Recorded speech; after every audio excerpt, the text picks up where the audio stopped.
यशोदानन्दन प्रजनरञ्जन यमुनातीरवनचारी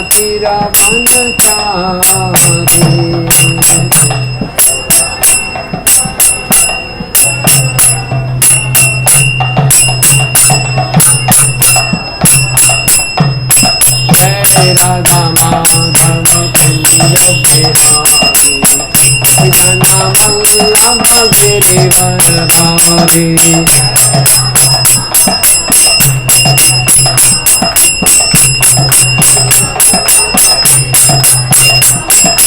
जय Radha Madhav Kunj Bihari Krishna Vallabh Girivardhari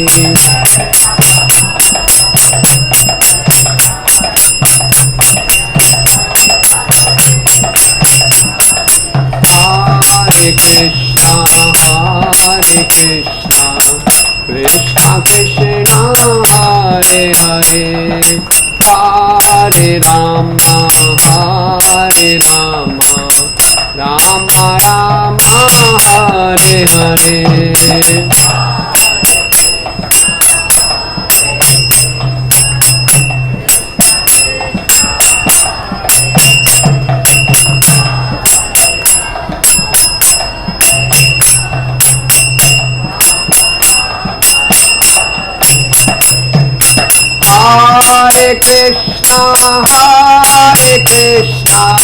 Krishna Krishna, Hare Hare,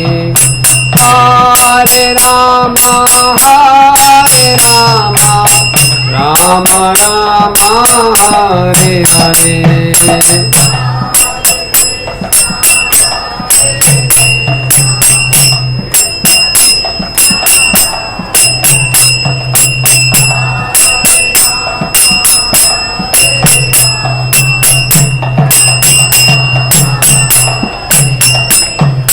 Hare Krishna, Krishna Krishna, Hare Hare, Hare Rama, Rama Rama, Hare Hare.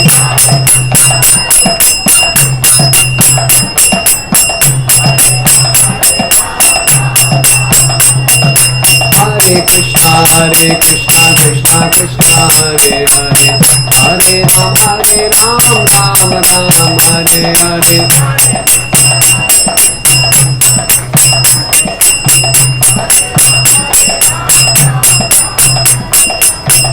Krishna, Krishna Krishna, Hare Hare, Hare Rama, Rama Rama, Hare Hare. Hare Krishna, Krishna Krishna, Hare Hare, Hare Rama, Rama Rama, Hare Hare.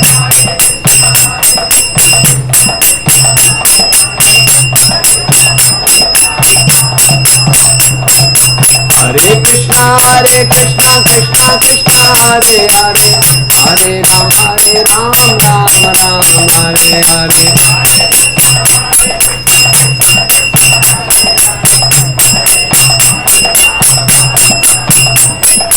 Hare Krishna, Krishna Krishna, Hare Hare, Hare Rama, Rama Rama, Hare Hare.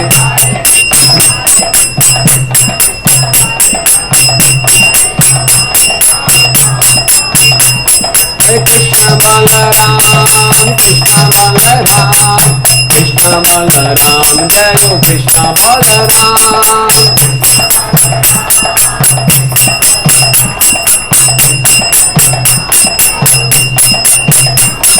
Vrindavana Dham, Vrindavana Dham, Vrindavana Dham, Jayo Vrindavana Dham.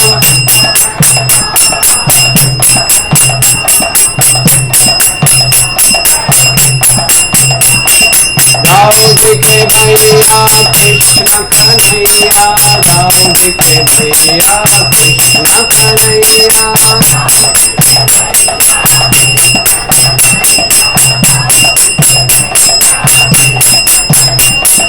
Krishna Kanhaiya Dawoodi के भैया, कृष्ण कन्हैया दाऊदी के भैया।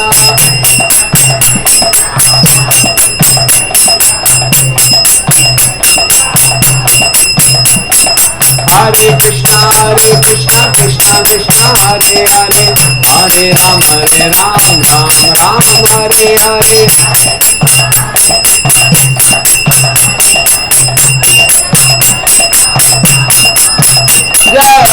Prabhupada, Srila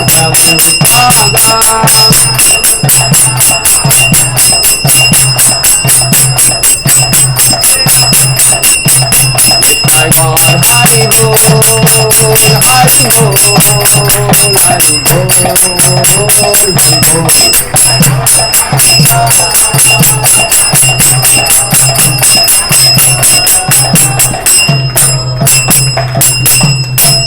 जय विष्णुपाद परमहंस प्रभुजी का आचार्य स्तोत्र Shri Sushila His Divine Grace A.C. Bhaktivedanta Swami Srila Prabhupada ki ISKCON founder Acharya Jagat Guru Seva the whole world A.C. Bhaktivedanta Swami Srila Prabhupada ki Jai Vishnupad Paramhans Prabhuji ka Acharya स्तोत्र Shri Srimad His Divine Grace Srila Bhakti Siddhanta Saraswati Thakur Maharaj Prabhupada ki अनंत कोटि वैष्णवजन की नामाचार्य श्री हरिदास ठाकुर की प्रेम से कहो श्री कृष्ण चैतन्य प्रभु नित्यानंद श्री अद्वैत गदाधर शिवासादि गौर भक्तवृंद की श्री श्री राधा राधिका रमन जी की श्री श्री कृष्ण बलराम की श्री श्री गौर निताय की श्री जगन्नाथ बलदेव सुभद्रा सुदर्शन जी की बलराम पूर्णिमा महोत्सव की वैद्य देवी तुलसी महारानी की ग्रंथ श्रीमद् भागवतम की निताय गौर प्रेमानंदे. All glories to the assembled devotees, all glories to the assembled devotees, all glories to the assembled devotees, all glories to Sri Sri Guru and Gauranga, all glories to Srila Prabhupada, Srila Prabhupada ki jai. Om Namo Bhagavate Vasudevaya.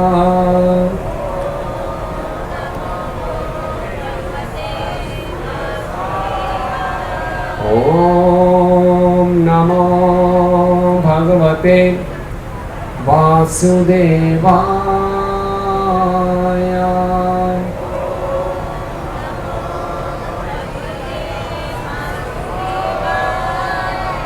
Om Namo Bhagavate Vasudevaya.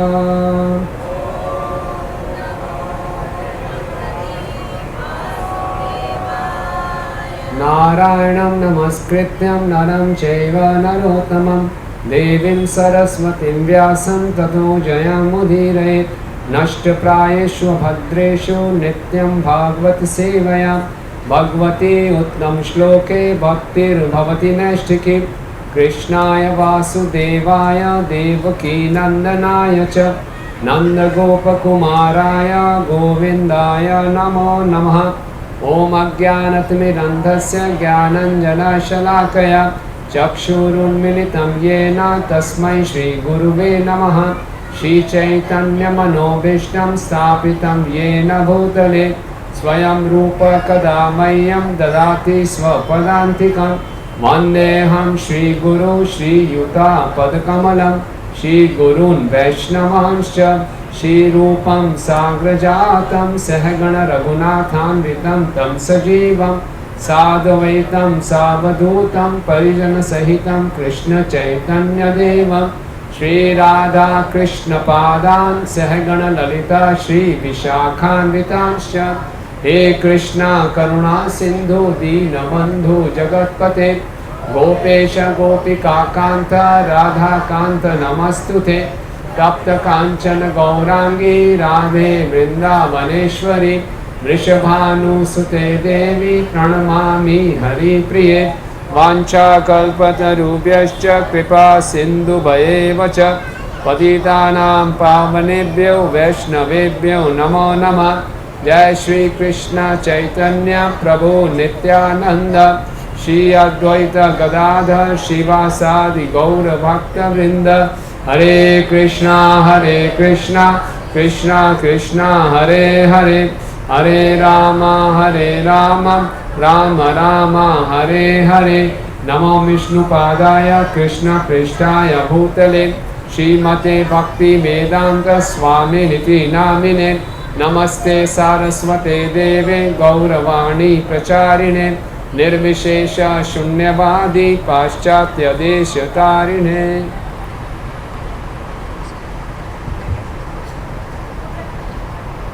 हरे कृष्णा. हम आप सबका स्वागत करते हैं राम कथा के तृतीय दिवस के ऊपर. तो एक बार जोर से दोनों हाथ खड़े करके प्रभु जी का स्वागत करेंगे हरे कृष्णा मंत्र बोल के। हरे कृष्णा कृष्णा कृष्णा हरे हरे, हरे राम राम राम हरे हरे। अब उससे निवेदन है कि अपना मोबाइल फोन साइलेंट कर दीजिए या स्विच ऑफ कर दीजिए। आज भगवान के जन्म उत्सव के बारे में प्रभु जी बताएंगे, तो वो ध्यान को उनका श्रवण कीजिए। हरे कृष्ण। सनातन प्रभु थोड़ा सा कूलर ऑन कर, उस तरफ कर सकते हैं, डायरेक्ट मुंह पे ना पड़े हवा, बिना से गर्मी लग रही है।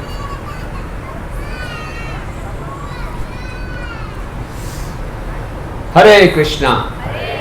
तो आप सबको बलराम पूर्णिमा महोत्सव की बहुत बहुत शुभकामनाएं। हरि बोल। हम शायद जानते नहीं उत्सव हमारे लिए कितना महत्वपूर्ण है, भगवान क्यों अवतार लेते हैं, हमें जानना चाहिए। आगे जन्माष्टमी भी आ रही है, तो आज चर्चा करेंगे कि भगवान क्यों आए और कैसे हम भगवान के इस अवतार का पूरा लाभ उठा सकते हैं। भगवान गीता में बताते हैं, जन्म कर्म च मे दिव्यम एवं यो वेति तत्वतः त्यक्त्वा देहम पुनर्जन्मा नेति मामेति स अर्जुन। भगवान कहते हैं, मेरे जन्म और कर्म की दिव्यता को कोई तत्व से जान जाएगा, वो इस जन्म मृत्यु के चक्कर से बाहर हो जाएगा, वो सीधा मेरे धाम में आ जाएगा, उसको इस संसार में वापस आने की आवश्यकता नहीं है। बहुत आसान है, बस भगवान के जन्म और कर्म की दिव्यता को सच्चाई से समझना है। बस जो लोग भक्ति में नहीं हैं, वो इस जन्म मृत्यु के चक्कर से बचने के लिए बहुत तपस्या करते हैं। गीता में अर्जुन भगवान से पूछते हैं 12वें अध्याय में, आपने इस गीता में सारे मार्ग बताए, कौन सा सर्वोत्तम मार्ग है, निराकार मार्ग का कि भक्ति का? भगवान ने क्या उत्तर दिया था? भक्ति का। जो निराकार ब्रह्म के ऊपर ध्यान लगाते हैं, बहुत ही क्लेशों से भरा हुआ रास्ता है और उनकी गति भी बहुत क्लेशों भरी है। ब्रह्म में जाके अगर लीन भी हो जाएंगे तो ज़्यादा समय बिना निष्क्रिय रह नहीं सकते, बिना कुछ क्रिया किए फिर से नीचे गिर जाते हैं। लेकिन भक्ति के मार्ग में क्या है, जो सफ़र है वो भी बहुत आनंदमय है और जो गति है, अंत है, वो भी बहुत आनंदमय है। भगवान के धाम में जाके भी नाचेंगे गाएंगे और यहाँ भी नाच रहे गा रहे हैं, बस और क्या चाहिए। अभी आप लोगों ने अभिषेक देखा, में से कितने लोग इस अभिषेक के उत्सव में उपस्थित थे? अधिकांशतः थे। कैसा लगा आपको? आप में से कितने लोगों ने पहली बार ऐसा अभिषेक देखा? सौभाग्यशाली हैं आप। क्या हो रहा था अभिषेक में? हम भगवान को स्नान करा रहे हैं। अब पब्लिक में किसी को स्नान कराएंगे, अच्छा थोड़ी लगता है। किसी और व्यक्ति को पब्लिक में स्नान कराओ, ये तो बेकार की बात है। और जिसको स्नान कराते हैं वो शुद्ध होगा, लेकिन जब भगवान को हम स्नान कराते हैं तो उसको देखकर हम शुद्ध हो जाते हैं। भगवान तो हमेशा ही से शुद्ध हैं। अर्जुन भगवान को गीता कहते हैं, परम ब्रह्म परम धाम पवित्रम परमम भव। आप परम पवित्र हैं और शास्त्रों में बताया गया भगवान अपाप विद्धम हैं। एग्जाम्पल दिया जाता है, उदाहरण दिया जाता है कि जैसे सूर्य अगर मल मूत्र पर भी पड़ता है तो क्या करता है? पानी को सोख लेता है। सूर्य हर चीज को शुद्ध कर देता है, सूर्य खुद कभी गंदा नहीं होता। इसी प्रकार से भगवान कभी भी अशुद्ध नहीं होते। फिर भी जब हम भगवान का अभिषेक करते हैं तो अपना प्रेम समर्पित कर रहे हैं। जो भगवान को हम पंचगव्य से हमने अभिषेक कराया, ये अपना प्रेम समर्पित कर रहे हैं और भगवान प्रेमवश उसको स्वीकार करते हैं और उसके केवल दर्शन करने मात्र से हम शुद्ध हो जाते हैं। ये भगवान की दिव्यता है। ओके, तो भगवान जन्म लेते हैं हम सबका उद्धार करने के लिए, हम सबको याद दिलाने के लिए कि जिस प्रेम के पीछे हम दीवाने होकर घूम रहे हैं। इस संसार में जितने भी जीव हैं, चाहे वो रिवाड़ी में रहते हैं या दिल्ली में रहते हैं, मुंबई में रहते हैं, न्यूयॉर्क रहते हैं, लंदन रहते हैं, ऑस्ट्रेलिया रहते हैं, पूरे संसार में कोई भी जीव है, किसी भी योनि में है, उसकी केवल 2 इच्छाएं हैं बस। कोई अनुमान लगा सकता है? अमीर है, गरीब है, सुंदर है, कुरूप है, पढ़ा लिखा है, अनपढ़ है, हरियाणा का है, पंजाब का है, कोई फर्क नहीं पड़ता। पुरुष है, स्त्री है, कोई फर्क नहीं पड़ता। पशु है, पक्षी है, मनुष्य है, हर जीव की केवल 2 इच्छाएं हैं।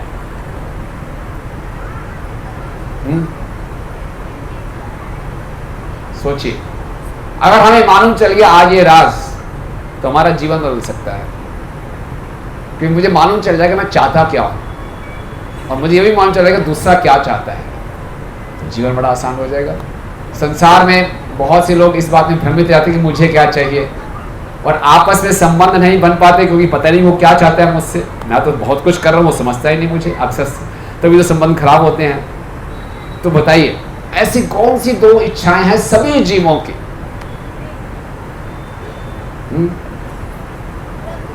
हाँ, भगवान की तरफ जाना। अच्छा, वेरी गुड। और बताइए।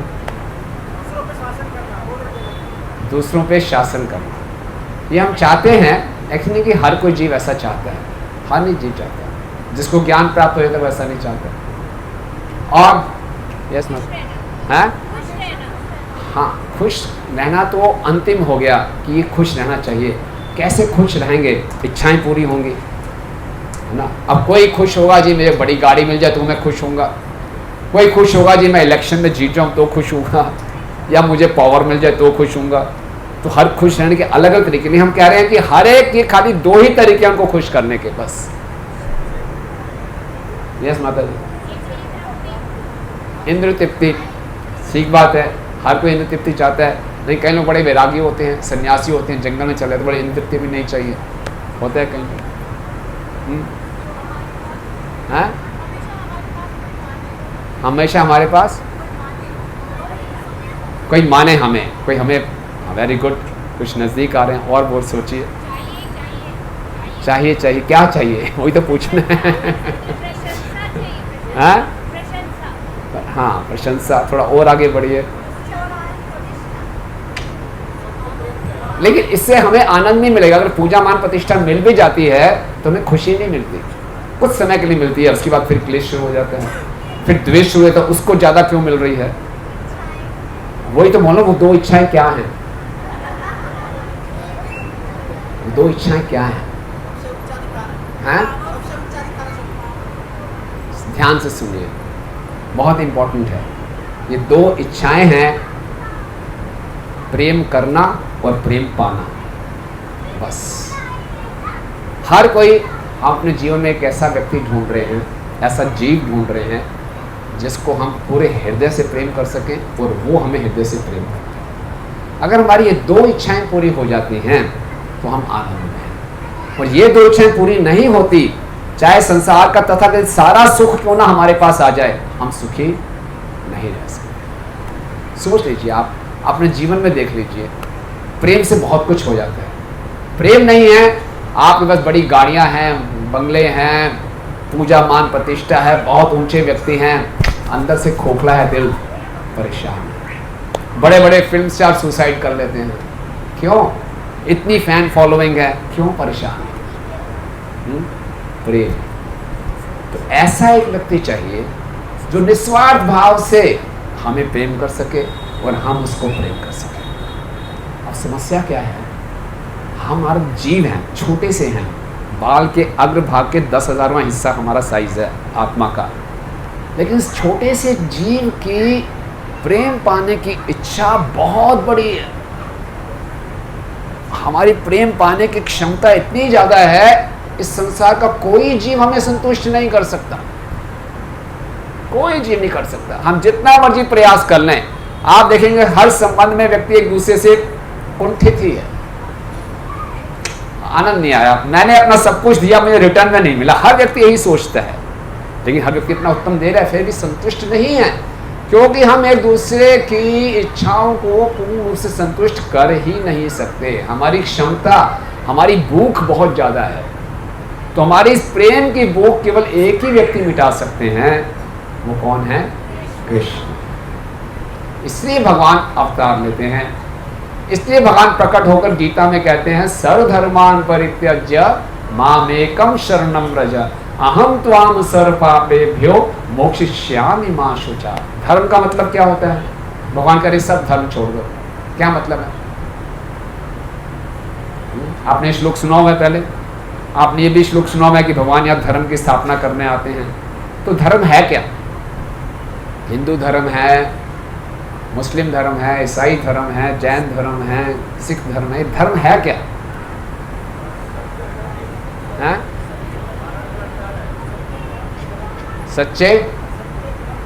सच्चे कर्म। वो सच्चा कर्म क्या है? वो डिवोशनल सर्विस मतलब क्या है? भगवान की सेवा। हाँ जी, लोक कल्याण की बात।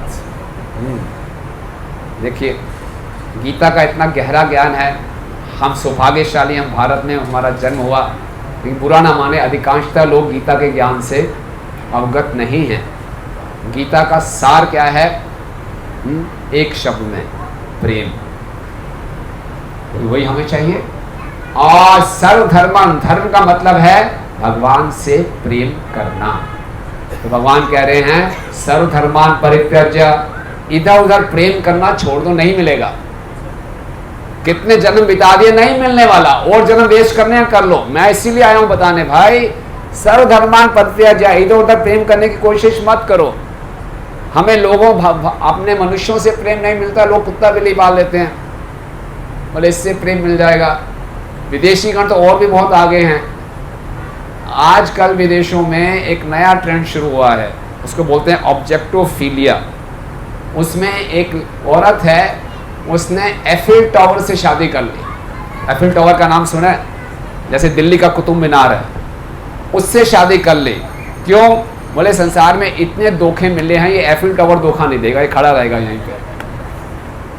एक और औरत है, उसने बर्लिन वॉल से शादी कर ली।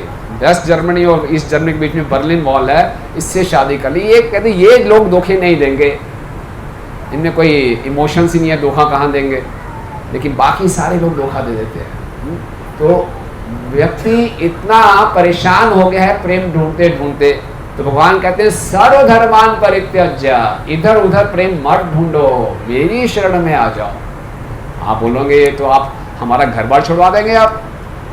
हम अपनी पत्नी से प्रेम ना करें, पति से प्रेम ना करें, बच्चों से प्रेम ना करें, देश से प्रेम ना करें, क्या कह रहे हैं आप? नहीं, घबराइए मत। अगर हम भगवान से प्रेम करना सीखते हैं तो इस संसार के प्रत्येक जीव से हम प्रेम करेंगे। और अगर हम भगवान से प्रेम करना नहीं सीखते, हम किसी भी जीव से प्रेम नहीं कर पाएंगे। ये विज्ञान है। तो जिस व्यक्ति के हृदय में कृष्ण के जितना प्रेम होगा, वो सबको प्रेम बांटेगा। और जिसके हृदय में कृष्ण के प्रति प्रेम नहीं है, वो स्वार्थी रहेगा। वो केवल अपने काम के लिए आपसे प्रेम करना चाहेगा, प्रेम दिखाएगा, काम हो जाएगा किसी और को ढूंढेगा। इस पूरे संसार में ऐसा ही चल रहा है। इसका उदाहरण हम देते हैं। जब श्रीला प्रभुपाद जी इस्कॉन के संस्थापक आचार्य 1965 में अमेरिका गए, उस समय 1965 में अमेरिका की बहुत बुरी हालत थी। जितने युवा लोग थे वो हिप्पी बन गए थे।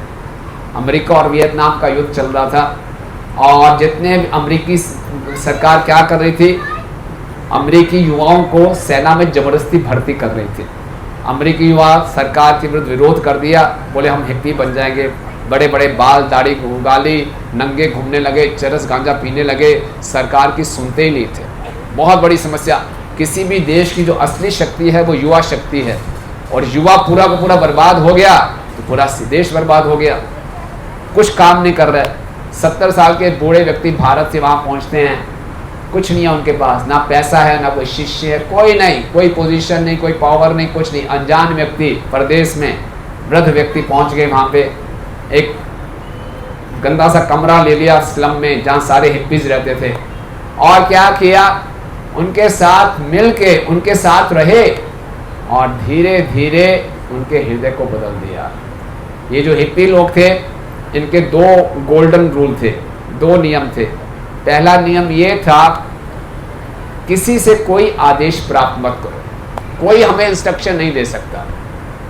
दूसरा उनका गोल्डन रूल ये था कि जितने भी लोग जिनकी आयु 30 साल से ऊपर है, वो सब पागल हैं। अगर किसी के जीवन में ये 2 नियम अपने बना लें कि कोई हमें आदेश नहीं देगा, और खासकर कोई 30 साल से ऊपर का व्यक्ति देगा, वो तो पागल है। अब कौन समझाएगा उनको? प्रभुपाद जी वहाँ पहुँचे। प्रभुपाद की कितनी आयु थी? 70 वर्ष, 30 साल से ऊपर थे। प्रभुपाद को उन्होंने सुना, और प्रभुपाद ने आदेश दिए संस्कृत में, श्लोक सुना के आदेश दिए, बड़े प्रेम से सुना। क्यों सुना? उनको लगा ये जो व्यक्ति है ये हमारा हितैषी है, जो प्रेम हमें अपने माँ बाप से, अपने भाई बहनों से नहीं मिला, इससे मिल रहा है। क्यों? प्रभुपाद जी के हृदय में क्या है? कृष्ण प्रेम। तो जो सब कृष्ण से प्रेम करता है वो पूरे जगत के लिए हित कर सकता है, वो सबका उद्धार कर सकता है। और जिसके हृदय में कृष्ण प्रेम नहीं है वो किसी का हित नहीं कर सकता। तो भगवान प्रकट होते हैं हमें ये सिखाने के लिए कि हमारा जीवन तभी सुधर सकता है जब हम कृष्ण से प्रेम करना सीखें। और कृष्ण से प्रेम कैसे करना है? भगवान अपने पार्षदों के साथ प्रकट होते हैं। देखिए कि ये जो पार्षद हैं, मेरे संबंधी है, वो मुझसे कैसे प्रेम करते हैं। और भगवान के सगे सबसे निकट संबंधी है, पार्षद हैं बलराम जी। तो आज उनका प्राकट्य हुआ है। बलराम जी हमें सिखा रहेंगे कि कैसे कृष्ण की सेवा करनी है, कैसे कृष्ण से प्रेम करना है। इसलिए बलराम पूर्णिमा का उत्सव बहुत महत्वपूर्ण है। अगर आज हम बलराम जी से रो रो कर प्रार्थना करें कि मेरा हृदय बिल्कुल बंजर है, कोई प्रेम नहीं है इसमें, मैं संसार के आकर्षणों में फंसा हुआ हूं और बार बार इसमें फंस जाता हूं, गिर जाता हूं, गलतियां करता हूं, समझता हूं, फिर गलतियां करता हूं, मेरे में इतनी शक्ति नहीं है कि अपनी कमजोरियों से ऊपर उठ सकूं। आप मुझे शक्ति दीजिए, आप मुझे शिक्षा दीजिए, बुद्धि दीजिए। जिस प्रकार से आपने हमेशा कृष्ण की सेवा की है, मैं भी उस सेवा में जुड़ सकूं और मैं अपने जीवन में असली सुख, भगवान का प्रेम पा सकूं। कितने भक्त ऐसा प्रार्थना करना चाहेंगे? दिल खोल के प्रार्थना करनी है। कैसे वो प्रार्थना कर सकेंगे? जब हम बलराम जी के बारे में और जानें, उनकी महिमा को और अच्छे ढंग से समझेंगे, तो हम हृदय से उनको पुकार पाएंगे। तो भगवान कह रहे हैं जन्म कर्म च में दिव्यम एवं जो वेति तत्वतः, तत्व से जानना। भगवान के विषय में दो चीजें महत्वपूर्ण हैं। एक को बोलते हैं तत्व विचार, दूसरे को बोलते हैं लीला विचार। तत्व और लीला। तत्व का मतलब होता है उनको गहराई से जानना और लीला का मतलब होता है उनकी क्रियाएं। हमारे जो कर्म होते हैं भगवान के कर्म में अंतर है। हम कोई कर्म करते हैं उसके पीछे कुछ उद्देश्य होता है, कोई कमी होती है उसको पूरा करना होता है। लोग बिजनेस करते हैं धन कमाने के लिए, क्योंकि अपनी कुछ कमी है उसको दूर कर रहे हैं। पढ़ाई लिखाई भी करते हैं कुछ कमी को दूर करने के लिए। भगवान अपने आप में पूर्ण है, उनमें कोई कमी नहीं है, फिर वो क्यों कार्य करते हैं? आनंद देने के लिए, हम सबको आनंद देने के लिए। इसमें कोई रिएक्शन नहीं है। हम जो कर्म करते हैं उसका एक रिएक्शन है। भगवान अपनी इच्छा से अपने आनंद के लिए, दूसरों के आनंद के लिए कार्य करते हुए क्या करती है? लीला। तो लीला को अच्छे ढंग से समझ पाएंगे अगर हम पहले तत्व को जानेंगे। जैसे कि उदाहरण देते हैं आपको, आज से लगभग 4 साल पहले दिल्ली ईस्ट ऑफ कैलाश मंदिर में राधा पार्षद सारथी का मंदिर है, देखा है आपने? वहाँ पे विश्व की सबसे बड़ी गीता है, भगवद गीता। उसका उद्घाटन करने के लिए कौन आए थे?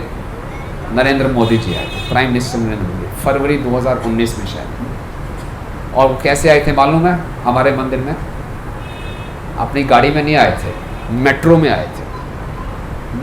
मेट्रो में आए थे तो बहुत बड़ी बात हो गई कि देश के प्रधानमंत्री एक साधारण व्यक्ति की तरह मेट्रो में आ रहे हैं। अब हम लोग मेट्रो में जाते हुए न्यूज़ आती है इसकी? नहीं। इतना बड़ा व्यक्ति मेट्रो में आ रहा है तो न्यूज़ हो गई। क्यों? वो तत्व से हमें जानना कि ये साधारण भारतीय नहीं है, भारत का प्रधानमंत्री है। तो उसका ये जो कार्य है मेट्रो में आना महत्वपूर्ण हो गया। इसी ढंग से जब बलराम जी के महानता को जानेंगे फिर उनके जो कार्य हैं उसको हम अच्छे ढंग से समझ पाएंगे। इसीलिए पहले तत्व को समझना चाहिए, फिर लीला को अच्छे ढंग से हम समझते हैं। ठीक है? तो बलराम जी कौन है? चैतन्य चरितामृत में बहुत विस्तार से समझाया गया है बलराम जी के विषय में।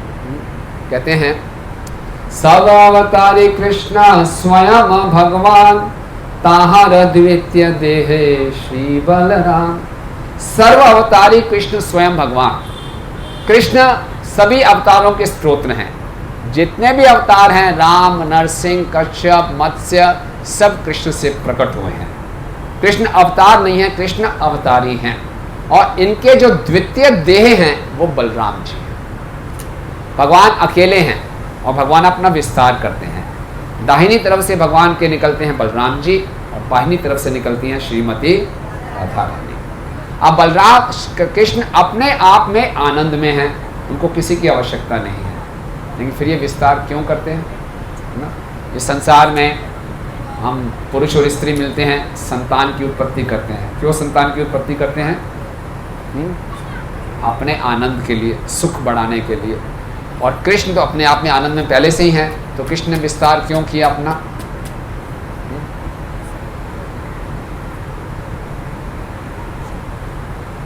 ये समझना जरूरी है, कृष्ण ने अपना विस्तार क्यों किया, उनको क्या जरूरत है। वो अपने आप में ही आनंद में है, आत्मा राम है, अपने आप, उनको किसी की आवश्यकता नहीं है, तो फिर भी अपना विस्तार किया।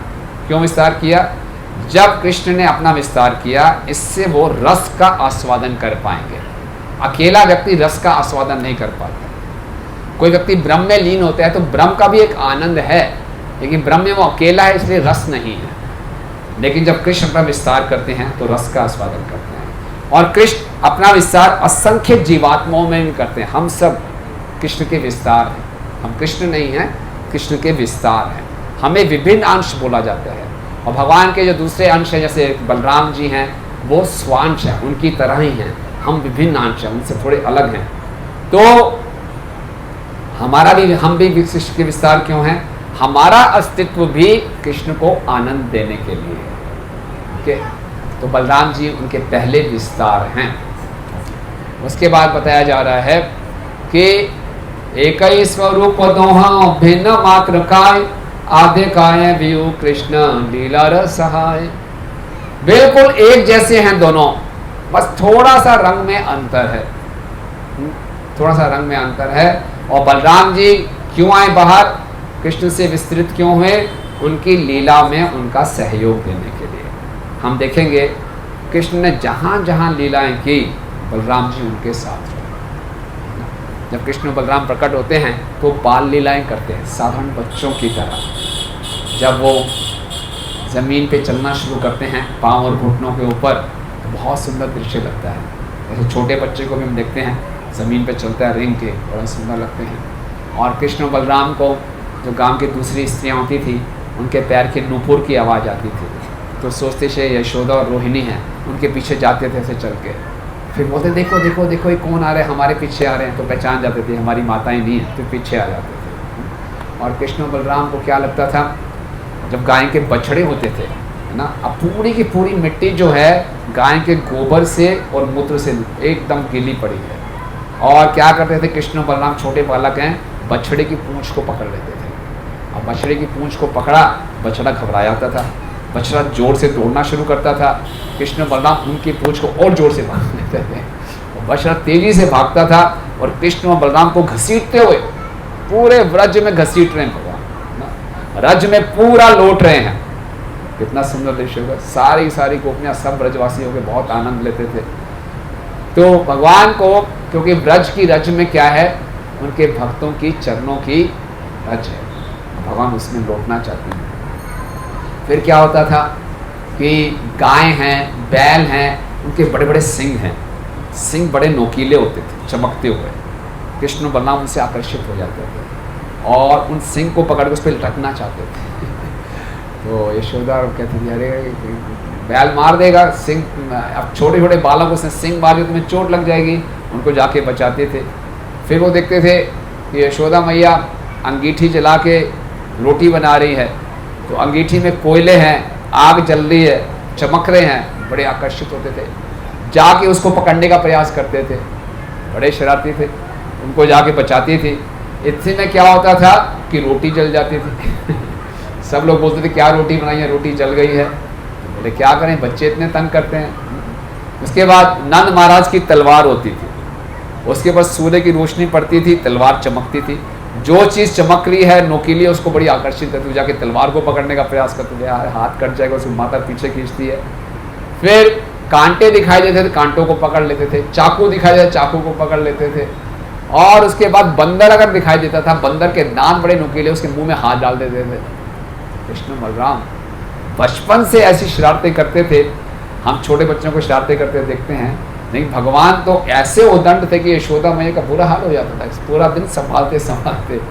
उसके बाद भगवान बड़े हुए, फिर माखन चोरी की लीला शुरू की। तो बलराम जी भगवान की हर लीला में सहायता करने के लिए प्रकट होते हैं। एक बारी श्रील प्रभुपाद जी कुंभ मेला में थे और उनके सामने परम पूजनीय तमाल कृष्ण गोस्वामी महाराज आए, भागते हुए परेशान थे।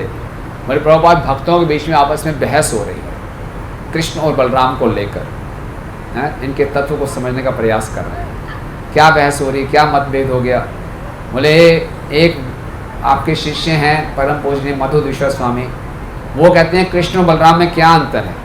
तो वो कहते हैं कृष्ण और बलराम में खाली ये अंतर है कि कृष्ण काले हैं, बलराम गोरे हैं। और एक आपकी शिष्य हैं यमुना माता जी, वो कहती है नहीं नहीं, कृष्ण और बलराम में ये अंतर है कि कृष्ण राधा रानी के साथ नृत्य कर सकते हैं, बलराम जी नहीं। तो दोनों में बड़ी बहस चल रही है कि कृष्ण और बलराम में क्या अंतर है। तो जब प्रभुपाद ने पहले सुना कि मधुदीशा महाराज ने बोला है कि कृष्ण काले हैं, बलराम गोरे हैं, ये अंतर है, प्रभुपाद ने कहा बिल्कुल ठीक। जब सोचा कि यमुना माता जी ये कह रही हैं कि कृष्ण खाली राधा रानी के साथ नृत्य कर सकते हैं, बलराम नहीं, प्रभुपाद ये भी ठीक। तो मानसी महाराज ने प्रभुपाद दोनों कैसे ठीक हो सकते हैं? बोले आप भी ठीक कह रहे हो। प्रभुपाद असलियत क्या है? बोले आप खुद सोचो क्या असलियत है, सब ठीक है। तो भगवान के तत्व को जानना इतना आसान नहीं है।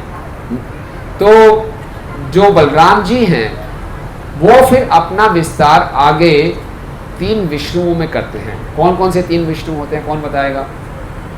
आपने सुने विष्णु 3 प्रकार के होते हैं। कौन कौन से 3 विष्णु होते हैं? बोलिए माता जी। हाँ,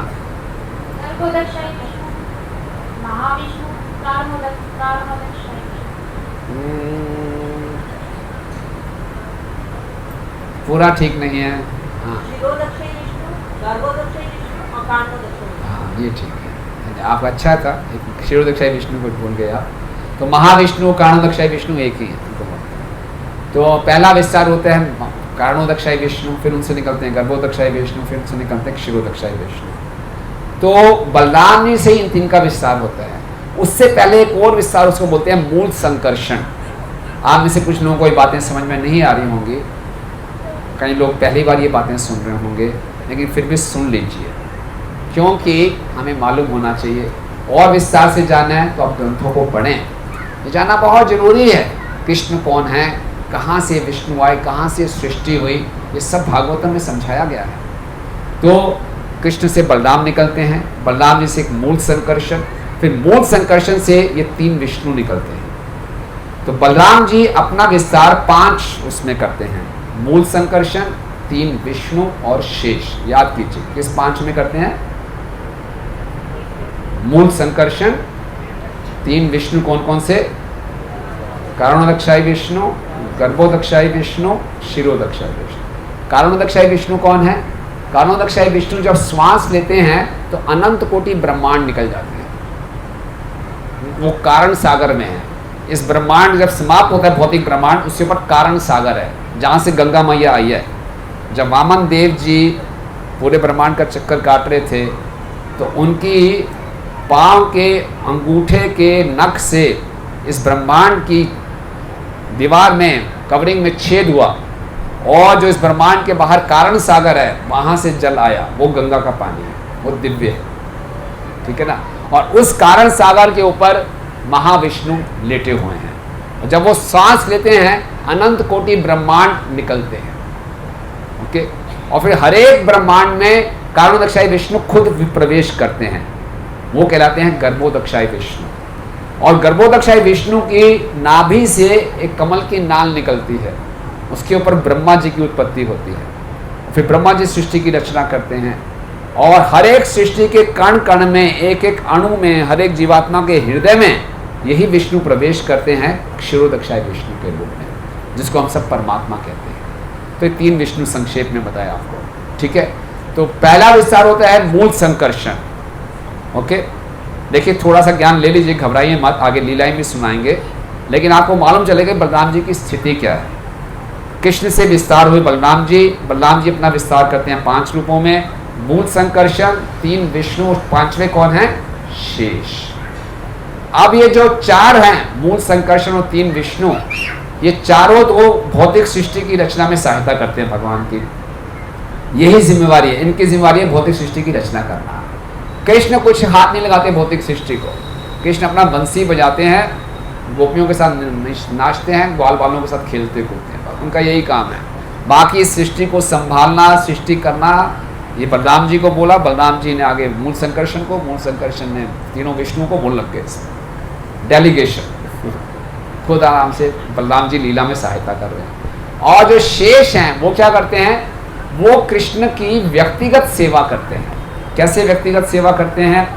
कृष्ण का आसन, कृष्ण के कपड़े, कृष्ण का मुकुट, कृष्ण का हार, सब कुछ शेष। अगर कृष्ण लेटना चाहते हैं तो वही शेष अनंत शेष बन जाते हैं। हम देखते हैं अनंत शेष के कई फन हैं, कृष्ण उस पर लेटे हुए हैं, तो ये शेष है। शेष का मतलब वो सारी सेवाएं ले लेते हैं, कुछ शेष नहीं बचता, सब कुछ ले लेते हैं। सारी सेवाएं भगवान के जितने अवतार हैं, जितने स्वरूप हैं, उनकी अनंत तरीके से सेवा करते हैं, वो कहलाते हैं अनंत शेष। ठीक है, तो ये हुआ 5। ठीक है, बलराम जी हैं जो भगवान की लीला में सहायता करते हैं। मूल संकर्षण 3 विष्णु भगवान की सृष्टि की रचना में सहायता करते हैं, और शेष जो है भगवान की व्यक्तिगत सेवा करते हैं। तो इसलिए बलराम जी को बोला जाता है आदि दास, आदि सेवक। भगवान की पूर्ण रूप से वो सेवा करते हैं। इसलिए प्रभुपाद जी कहते हैं कृष्ण सेव्य भगवान हैं, बलराम जी सेवक भगवान हैं। ऐसे भगवान हैं जो कि हमेशा कृष्ण की सेवा करते रहते हैं। यहां तक बात समझ में आई? किसको समझ में नहीं आई हाथ खड़ा कर सकते हैं। अगर सबको समझ में आई तो बोलिए हरि बोल। बलराम जी की। आपकी आवाज़ बड़ी धीरे है, मतलब कि आधी बात समझ में आई है, आधी बात समझ में नहीं आई है। अगर आपको समझ आई तो जोर से बोलिए हरि बोल। बोलना ही पड़ेगा, नहीं दोबारा सुनाऊंगा। गुड, धन्यवाद। अगर पूरा समझ में नहीं भी आया तो घबराइए मत, पहली बार सुनने में शायद समझ में ना आए, लेकिन ये ज्ञान आप बार बार सुनेंगे तो आपको याद हो जाएगा। ओके, तो अब बलराम जी कृष्ण की सेवा, आपको मालूम है कृष्ण का किसी जीव के साथ संबंध 5 रसों में होता है। कौन से 5 रस होते हैं? हाँ जी, प्रभु जी लोगों में बताया 5 रस कौन कौन से होते हैं?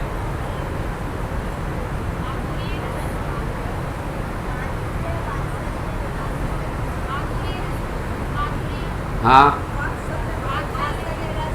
वात्सल्य, साख्य और दास्य और शांत। सबसे नीचे होता है शांत रस, फिर दास्य रस, फिर साख्य रस, फिर वात्सल्य रस और आप देखिए हमारे सनातन धर्म में इतनी गहराई है, इतना गूढ़ ज्ञान है, और इसको नहीं समझा तो जीवन व्यर्थ है। इसको समझिए। भक्ति में ज्ञान प्राप्त करने से हमारे कृष्ण के प्रति श्रद्धा और दृढ़ होती है। हम जानते हैं हमें भक्ति कैसे करनी चाहिए। ओके, तो बलराम जी जैसे कि जितने भी भगवान के पार्षद हैं वो भगवान के किसी न किसी एक रस में सेवा करते हैं, क्योंकि बलराम जी 5 रसों में सेवा करते हैं। शांत रस में कैसे? भगवान का सिंहासन बन के, शांत मतलब ज़्यादा रेसिप्रोकेट नहीं करेंगे, चुपचाप भगवान का शांत बैठे, भगवान के लिए भगवान का उपयोग कर रहे हैं। आप जानते हैं हम कीर्तन में मृदंग बजाते हैं, मृदंग भी बलराम जी का एक्सपेंशन है, करताल भी बलराम जी का एक्सपेंशन है।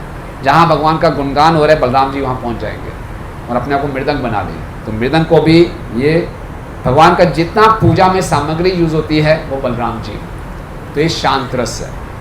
दास्य रस कैसे? भगवान की वो सेवा करते हैं, भगवान के कई बारी पाँव दबाते हैं, वो पंखा करते हैं, शांत रस। साख्य रस इकट्ठे खेलने जाते हैं, गाय चराने जाते हैं, साख्य रस जैसे दोनों एक दूसरे कंधे पे हाथ रखते हैं। और वात्सल्य रस, क्योंकि बलराम जी कृष्ण से अब 8 दिन बड़े हैं, लेकिन उनके अंदर ये है कि मैं बड़ा भाई हूँ, उसकी रक्षा करना है, तभी उनको दाऊद जी कहते हैं। यशोदा मैया कहती है कृष्ण को मैं भेज रही हूँ गाय चराने के लिए, क्योंकि तुम साथ में जा रहे हो, पूरा ध्यान रखना। ये अपना शरीर का ध्यान नहीं रखते, उसको टाइम से खिलाना, ये सब करना, तो बलराम जी पूरा ध्यान रखते थे। 2 बार ऐसा हुआ बलराम जी कृष्ण के साथ नहीं गए, तो क्या हुआ, गड़बड़ हो गई उससे। एक बारी काल्याक में फंस गए वो, एक बारी ब्रह्मा जी ने सारे ग्वाल बाल चुरा लिया। दोनों दिन बलराम पूर्णिमा थी, बलराम जी का जन्मदिन मना रहे थे, बोले आज घर में कुछ संस्कार करने मैं रुक जाता हूँ। कृष्ण अकेले चले गए, वो फंस गए। तो यशोदा मैया ने, जब तू नहीं जाता, बलराम नहीं जाता, गड़बड़ होती है। तो वात्सल्य भाव था भगवान का कि मैंने कृष्ण की रक्षा करनी है, मैं कृष्ण से बड़ा हूँ। और माधुर्य भाव मतलब श्रृंगार रस, जैसे भगवान का गोपियों के साथ है। तो बलराम जी श्रृंगार रस में कैसे कृष्ण की सेवा करते हैं?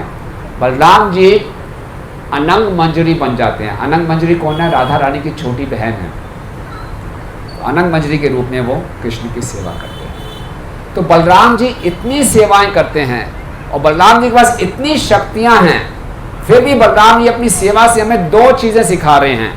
पहली चीज सिखा रहे हैं कि सेवा को बड़े विनम्र भाव से करना चाहिए। हम में से कोई इतनी सेवा करेगा तो हम सोचेंगे वाह भाई वाह, हमसे बड़ा कोई सेवक नहीं है।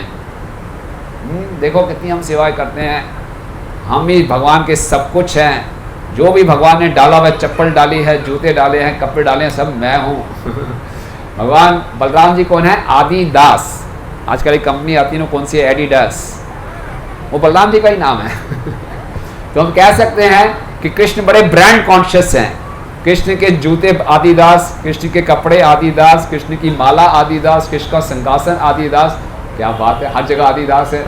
तो बलराम जी को बड़ा अहंकार हो सकता है, देखो मेरे बिना कृष्ण चल भी नहीं सकते। नहीं, इतनी सेवा करते हैं, इतने शक्तिशाली हैं, लेकिन बलराम जी बहुत विनम्र हैं, बहुत विनम्र हैं। हमें थोड़ी सी सेवा मिल जाए तो हमारा अहंकार बढ़ सकता है। एक बारी प्रभुपाद को कहीं बाहर जाना था, तो एक माता जी उनके लिए प्रसाद पैक कर रही थी रास्ते के लिए, और प्रसाद में वो समोसे बना रही थी। प्रभुपाद जी किचन में पहुंच गए और देखिए वो समोसे बना रही है गरम गरम और डब्बे में पैक कर रही है। प्रभुपाद ने बोला भोग लग गया। हाँ, प्रभुपाद ने एक समोसा उठाया, खा लिया, दूसरा उठाया, खा लिया, तीसरा उठाया, खा लिया। तो बोला प्रभुपाद ये आपके ट्रैवल के लिए हैं, यात्रा के लिए हैं, आप सभी खा जाएंगे तो कैसे? प्रभुपाद ने कोई बात नहीं, और खा लिया। उसने सोचा प्रभुपाद को मेरे हाथ के समोसे बड़े अच्छे लग रहे हैं, है ना। कोई माता जी कुछ बनाए, दूसरा व्यक्ति पूरा आराम से खाए तो अच्छा लगता है माता जी को। अरे वाह, मेरा इसका मतलब बहुत अच्छे लग रहे हैं समोसे। और भी भक्त साथ में थे, तो माता जी ने सोचा बड़ा अच्छा मौका है अपनी धाक जमाने का भक्तों के समाज में कि मैं कितनी अच्छी कुक हूँ। तो उसने अब कैसे स्थापित करेगी मैं अच्छी कुक हूँ? बोले प्रभुपाद आपके फेवरेट कुक कौन है? सुनना चाहती थी कि आप ही उतने अच्छे समोसे बना रही हो। प्रभुपाद समोसे खाते रहे। बोले प्रभुपाद बताइए ना आपकी फेवरेट कुक कौन है? प्रभुपाद ने समोसा खाया, बोला मेरा फेवरेट कुक मैं खुद हूँ। प्रभुपाद समझ गए ये प्रश्न क्यों पूछ रही है कि मैं बोली तुम हो, इसका अहंकार बढ़ेगा। तो सेवा जब करनी चाहिए विनम्र भाव से, कोई आशा नहीं रखनी चाहिए कि मुझे मान मिलेगा, सम्मान मिलेगा, लोग बोलेंगे मैं बहुत अच्छा सेवक हूँ, मेरा नाम सबसे पहले अनाउंस होगा। अक्सर हम जब सेवा करते हैं तो हमारे अंदर ये भावनाएं होती हैं, और अगर कुछ गलती हो जाए, किसी से हमारा नाम अनाउंस नहीं हुआ या कुछ पीछे बोल दिया तो बड़ी जल्दी लोग नाराज भी हो जाते हैं।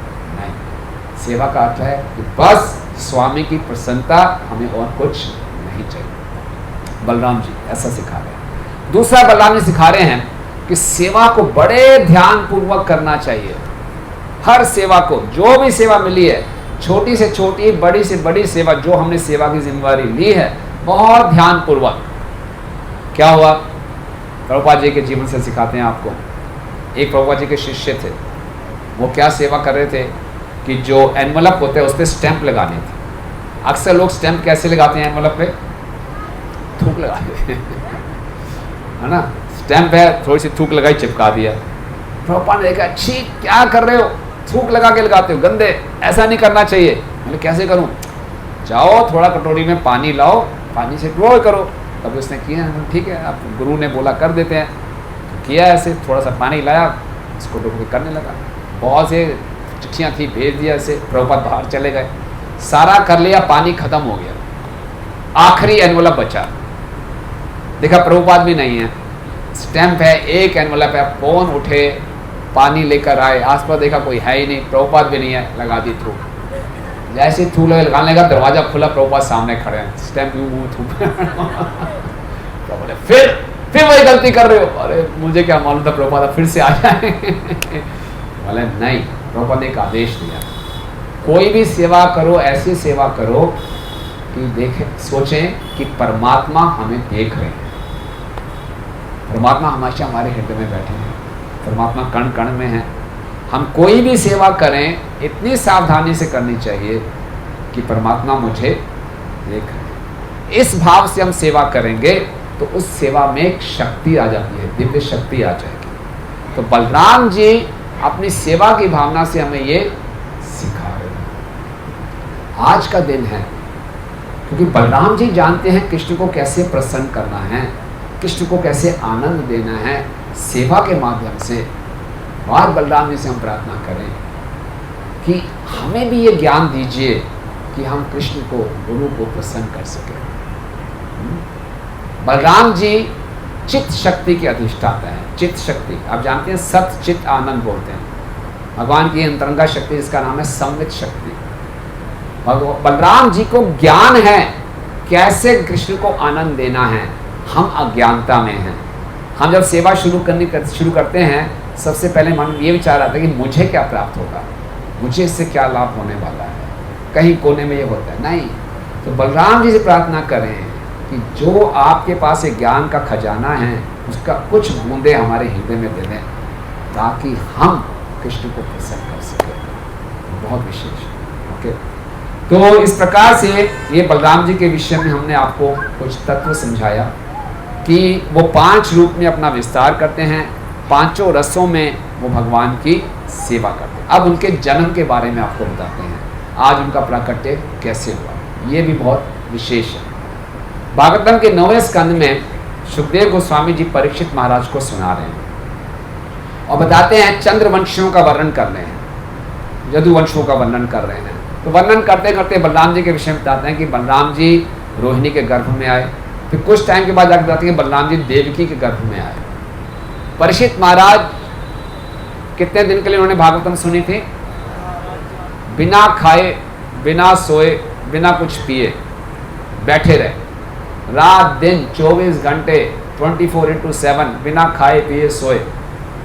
और आप देखिए 10वां स्कंद चल रहा है, 6ठा दिन चल रहा होगा। इतना ध्यान से सुन रहे थे, तुरंत पकड़ लिया सुखदेव गोस्वामी को 1 मिनट के लिए। अभी आपने कुछ समय पहले बोला कि बलराम जी रोहिणी के गर्भ में गए थे, अब आप बोल रहे हैं कि बलराम जी रोहिणी देवकी के गर्भ में गए हैं। एक ही जीव की, एक ही बच्चे की 2 माताएं कैसे हो सकती हैं एक ही जीवन में? बिना शरीर बदले 2 माताएं कैसे हो सकती हैं? एक माता की 2 संतान सुनी है, लेकिन एक संतान की 2 माताएं कभी सुनी है आपने? नहीं। बताओ कैसे पकड़ लिया? इतना ध्यानपूर्वक सुन रहे थे वो। सुखदेव गोस्वामी का बड़ा अच्छा प्रश्न है। फिर कहानी सुनाते हैं कैसे ये संभव हुआ। मालूम आपको ये कहानी कैसे? बलराम जी देवकी के भी पुत्र हैं और रोहिणी के भी पुत्र हैं। बलराम जी वसुदेव के पुत्र हैं। हम जब बोलते हैं ओम नमो भगवते वासुदेवाय, ये वासुदेव कौन है? किसको हम नमस्कार कर रहे हैं? कृष्ण को। कृष्ण को भी कर रहे हैं, बलराम को भी कर रहे हैं। वासुदेव का मतलब है वसुदेव के पुत्र, और वसुदेव के दोनों पुत्र हैं, कृष्ण भी हैं और बलराम भी हैं। जब हम ओम नमो भगवते वासुदेवाय कहते हैं तो हम कृष्ण बलराम के चरणों में प्रणाम करें। दोनों भगवान भी हैं और दोनों वसुदेव के पुत्र भी हैं। तो कैसे हुआ ये? तो आप सब जानते ही होंगे, देवकी और वसुदेव का विवाह हुआ था। कंस बहुत प्रेम दिखा रहा था कि मेरी प्यारी बहन है, मैं इसको ससुराल में छोड़ के आऊँगा। कंस खुद रथ चला रहा था। फिर भविष्यवाणी हुई थी कि मूर्ख, ये तेरी बहन की 8वीं संतान तेरी मृत्यु का कारण बनेगी। तो कंस ने क्या किया? सारे रंग बदल गए उसके, सारा प्रेम खत्म हो गया। तुरंत देवकी के केश पकड़े, तलवार निकाली, देवकी का सर काटने लगा। इस संसार में ऐसा ही है, तब तक प्रेम है जब तक अपने पे नहीं आती। जब अपनी जान की पड़ गई तो कोई अपना नहीं है, अपनी जान बचाओ पहले। वसुदेव बड़े परेशान, क्या करें? तो संक्षेप में बता रहे हैं, वसुदेव ने सेटल कर लिया, चलो जी आपकी 8वीं संतान आपका कर लिए खतरा है ना, एक संतान मैं आपको दूंगा, चिंता मत करो। तो ठीक है, आप बड़े सज्जन में अपनी आपकी बात पे विश्वास किया जा सकता है। पहली संतान जब वसुदेव लेकर आए, कंस जैसे क्रूर व्यक्ति का भी हृदय पिघल गया। बोले छोटा सा बालक, नया नवजात शिशु, क्या मारे? 8वीं संतान है ना, छोड़ो, ले जाओ वापस। जैसे किया नारद मुनि को चिंता हो गई।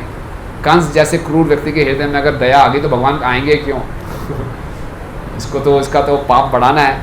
तुरंत नारद मुनि आए, बोले मूर्खता कर रहे हो, तुम नहीं जानते सारे देवतागण पहले यदुवंशों में प्रकट हो चुके हैं, तुम्हें मारने की बहुत योजनाएं बन रहे हैं, कोई रिस्क मत लो। दोबारा बुलाया देवकी वसुदेव को, कारागार में डाला। पहले बच्चे को बड़ी क्रूरता से उनकी आंखों के सामने दीवार पे पटक के इसका वध कर, नवजात शिशु। उसके बाद आप देखिए देवकी और वसुदेव ने एक के बाद एक 6 संतानें उत्पन्न की और उनको मालूम था हर संतान का हर्ष क्या होगा, कंस ऐसे ही आएगा, उनकी आंखों के सामने क्रूरता से उनके बच्चे को मारेगा। कौन माता पिता संतान उत्पन्न करेगा? उसको मालूम है कि ऐसे मरना ही है, फिर क्यों उन्होंने संतान उत्पन्न की? उनको मालूम है कंस आएगा मार देगा, फिर भी संतान उत्पन्न कर रहे हैं, क्यों? क्योंकि उनको मालूम है 8वीं संतान भगवान स्वयं आएंगे। तो हम जब भक्ति करते हैं, जब हम हरे कृष्णा कृष्णा कृष्णा हरे हरे, हरे राम राम राम हरे, जोर से बोलिए, हरे कृष्णा कृष्णा कृष्णा हरे हरे, हरे राम राम हरे। जब हम हरे कृष्णा महामंत्र का जप करते हैं और प्रभुपाद जी हमें गारंटी देते हैं, अगर आप 16 माला का जप ध्यान पूर्वक करें, अपराध रहित करें और 4 नियमों का सख्ती से पालन करें और कुछ सेवा करते रहें, शास्त्रों का अध्ययन करते रहें, अगर ये 4 चीज़ें आप करते हैं, 16 माला का जप, 4 नियमों का पालन, शास्त्रों का अध्ययन और श्रवण और कुछ प्रैक्टिकल सेवा, माया हमें छू नहीं पाएगी और इसी जन्म के बाद हम भगवत धाम जाएंगे, कृष्ण को प्राप्त कर लेंगे। ये गारंटी है। अगर इसमें हम पूरी आशा रखेंगे और जीवन में जितने भी कष्ट आए उसको सहते रहेंगे, जिस प्रकार से देवकी के घर में भगवान आए, इसी ढंग से हमारे हृदय में भगवान जरूर अवतरित होंगे। समझे बात को? वसुदेव और देवकी बहुत आशावादी थे। कष्ट आ रहे हैं, इन कष्टों को सह रहे हैं एक आशा से कि भगवान जरूर प्राप्त होंगे। एक साधक के लिए, एक भक्त के लिए ये सकारात्मक आशावादी होना बहुत आवश्यक है। भक्ति के मार्ग में नकारात्मक नहीं चलता। हम लोग उल्टा होते हैं। भौतिक जीवन के लिए हम लोग गाते हैं, हम होंगे कामयाब एक दिन, पूरा है विश्वास, मन में है विश्वास, हम होंगे कामयाब एक दिन। जितना मर्जी गा लें, कभी नहीं होंगे कामयाब। अगर हो भी जाएंगे कामयाब तो सबका सुख यहीं का यहीं धरा का धरा रह जाएगा। लेकिन आध्यात्मिक जीवन में ये स्लोगन सही है कि हम होंगे कामयाब एक दिन, पूरा है विश्वास। क्यों विश्वास है? क्योंकि भगवान ने वचन दिया है। भगवान की कृपा पे, गुरु की, वैष्णव की कृपा पे पूरा विश्वास होना चाहिए। कृपा से कुछ भी हो सकता है। हो सकता है मेरी अभी की दशा बहुत खराब है, हृदय में बहुत गंदगी है, मैं बहुत अभी अनर्थों से भरा हुआ हूँ, लेकिन गुरु और वैष्णव की कृपा में बहुत शक्ति है और मुझे इस पर पूरा विश्वास होना चाहिए। तो वसुदेव और देवकी के इस पक्की दृढ़ता को देखकर 6 संतानों के बाद भगवान ने आज्ञा दी अपने बड़े भाई शेष जी को कि अब आप प्रकट हो। अब ये जो 6 संतानें थी जिनका वध किया कंस ने, ये कौन थी? ये बहुत रुचिकर कहानी है। ये 6 असुर थे, इनको बोलते हैं षटगर्भ असुर। कौन से असुर थे ये? सृष्टि की रचना जब ब्रह्मा जी कर रहे थे, ब्रह्मा जी जब रात को सोते हैं तो आंशिक प्रलय हो जाती है। ब्रह्मा जी के लोग से जितने नीचे के लोग हैं वो प्रलय में डूब जाते हैं, और जब ब्रह्मा जी सुबह उठते हैं दोबारा से सृष्टि की रचना करते हैं। तो एक दिन जब सुबह ब्रह्मा जी उठे, उन्होंने सृष्टि की रचना की, तो उन्होंने अपनी पुत्री सरस्वती की रचना की, वाक की रचना की, और पता नहीं उनको क्या हुआ, वो भ्रमित हो गए और अपनी ही पुत्री से आकर्षित हो गए और उसके पीछे भागने लगे। पूरी सृष्टि में हाहाकार मच गया, ब्रह्मा जी क्या कर रहे हैं? बड़े बड़े ऋषिगण प्रार्थना करने लगे ब्रह्मा जी से, आप सुधर जाइए। तो उन्हीं के एक पुत्र थे मरीचि। मरीचि ऋषि हैं जिनकी उत्पत्ति ब्रह्मा जी के मन से हुई है। मरीचि के 6 पुत्र थे। आगे आ जाइए।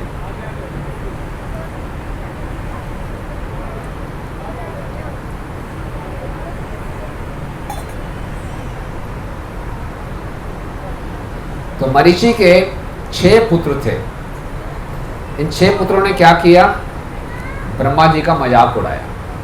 छी छी, शेम शेम शेम, छी छी छी, देखो ब्रह्मा जी इतने बड़े होकर कैसी हरकत कर रहे हैं।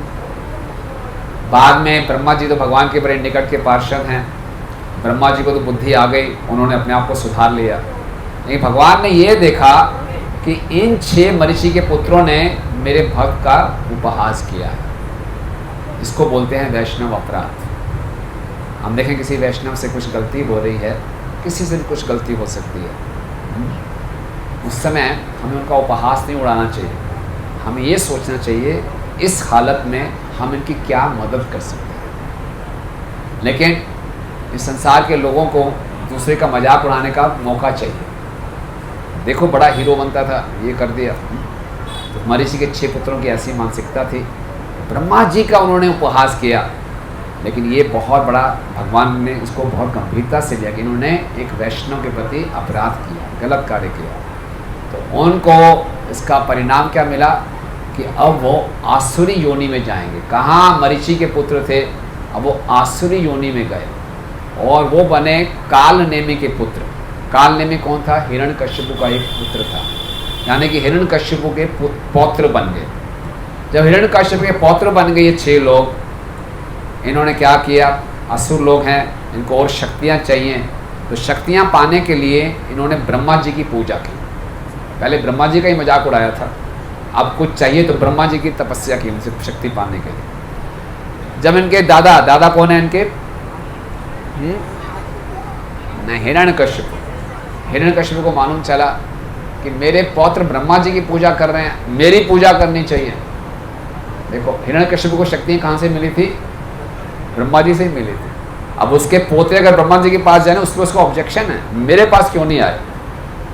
असुर लोग हैं, जिनसे शक्ति प्राप्त की यूज एंड थ्रो, ये है उनकी पॉलिसी। बोले मेरे पास क्यों नहीं आए, मेरा अपमान किया, मैं तुम्हें श्राप देता हूँ। पूर्व काल में असुरों के पास भी शक्ति होती थी, श्राप में शक्ति होती है। हम लोग एक दूसरे को श्राप देने की कोई शक्ति नहीं है, बोलते रहे तेरा ये हो जाए वो हो जाए, कुछ नहीं होने वाला, क्योंकि हमारे में इतनी तपस्या नहीं है। हिरण्यकश्यप के पास तपोबल था, उसने श्राप दिया, अपने पोतों को श्राप दे दिया कि तुम्हारी मृत्यु के कारण तुम्हारे पिता बनेंगे। पिता कौन थे? कालनेमि। तो क्या हुआ? अगले जन्म में ये कालनेमि कौन बना? कंस। और इनको मारने, कंस ने अपने ही बेटों को मारा। ये जो 6 असुर थे। अब कोई पूछ सकता है 6 असुर देवकी जैसे भगवान की भक्त है, उसके गर्भ में क्यों आए? कहीं और सेटिंग कर देते भगवान, मरवाना ही था कंस से, कोई कहीं और मरवा देते। देवकी के गर्भ में ही क्यों प्रवेश किया? बताते इसलिए हमें सिखाने के लिए। देवकी की तुलना भक्ति देवी से की गई है, और भक्ति देवी के जो सबसे बड़े शत्रु हैं ये 6 असुर। कौन है? काम, क्रोध, लोभ, मोह, मत्सर। जब तक ये हमारे हृदय में रहेंगे, हम कृष्ण को प्रेम नहीं कर पाएंगे, कृष्ण की सेवा नहीं कर पाएंगे।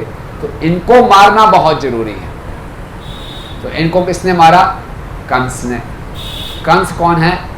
कंस है, एक भक्त को क्या होना चाहिए? इस भौतिक अस्तित्व का भय होना चाहिए कि दोबारा मुझे माँ के घर में प्रवेश नहीं करना, ये भक्त को भय होना चाहिए। वैसे भक्त निर्भीक होता है, भक्त को किसी चीज़ का भय नहीं है।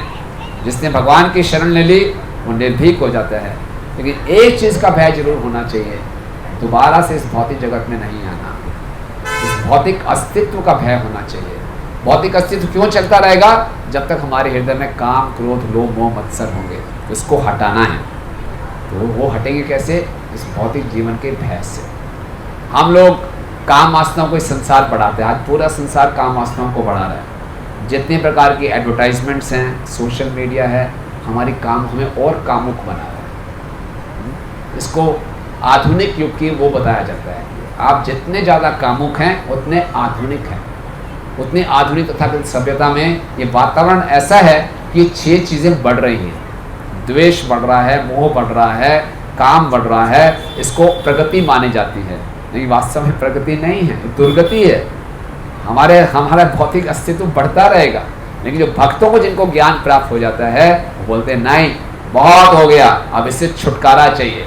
जिसके हृदय में काम है, द्वेष है, वो कभी खुश नहीं रह सकता, वो परेशान रहेगा, मुझे ये चाहिए, उसको क्यों मिल गया, मुझे क्यों नहीं मिला, वो परेशान रहेगा।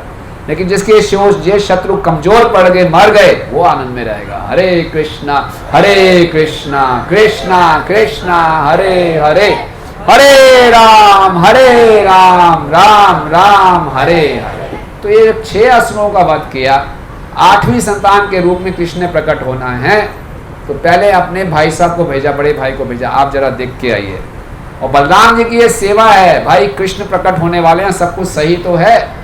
ऐसे गर्भ में जहां पहले 6 असुरों ने वास किया, भगवान थोड़ी आएंगे, पहले मैं जाके सारा शुद्ध कर दूंगा।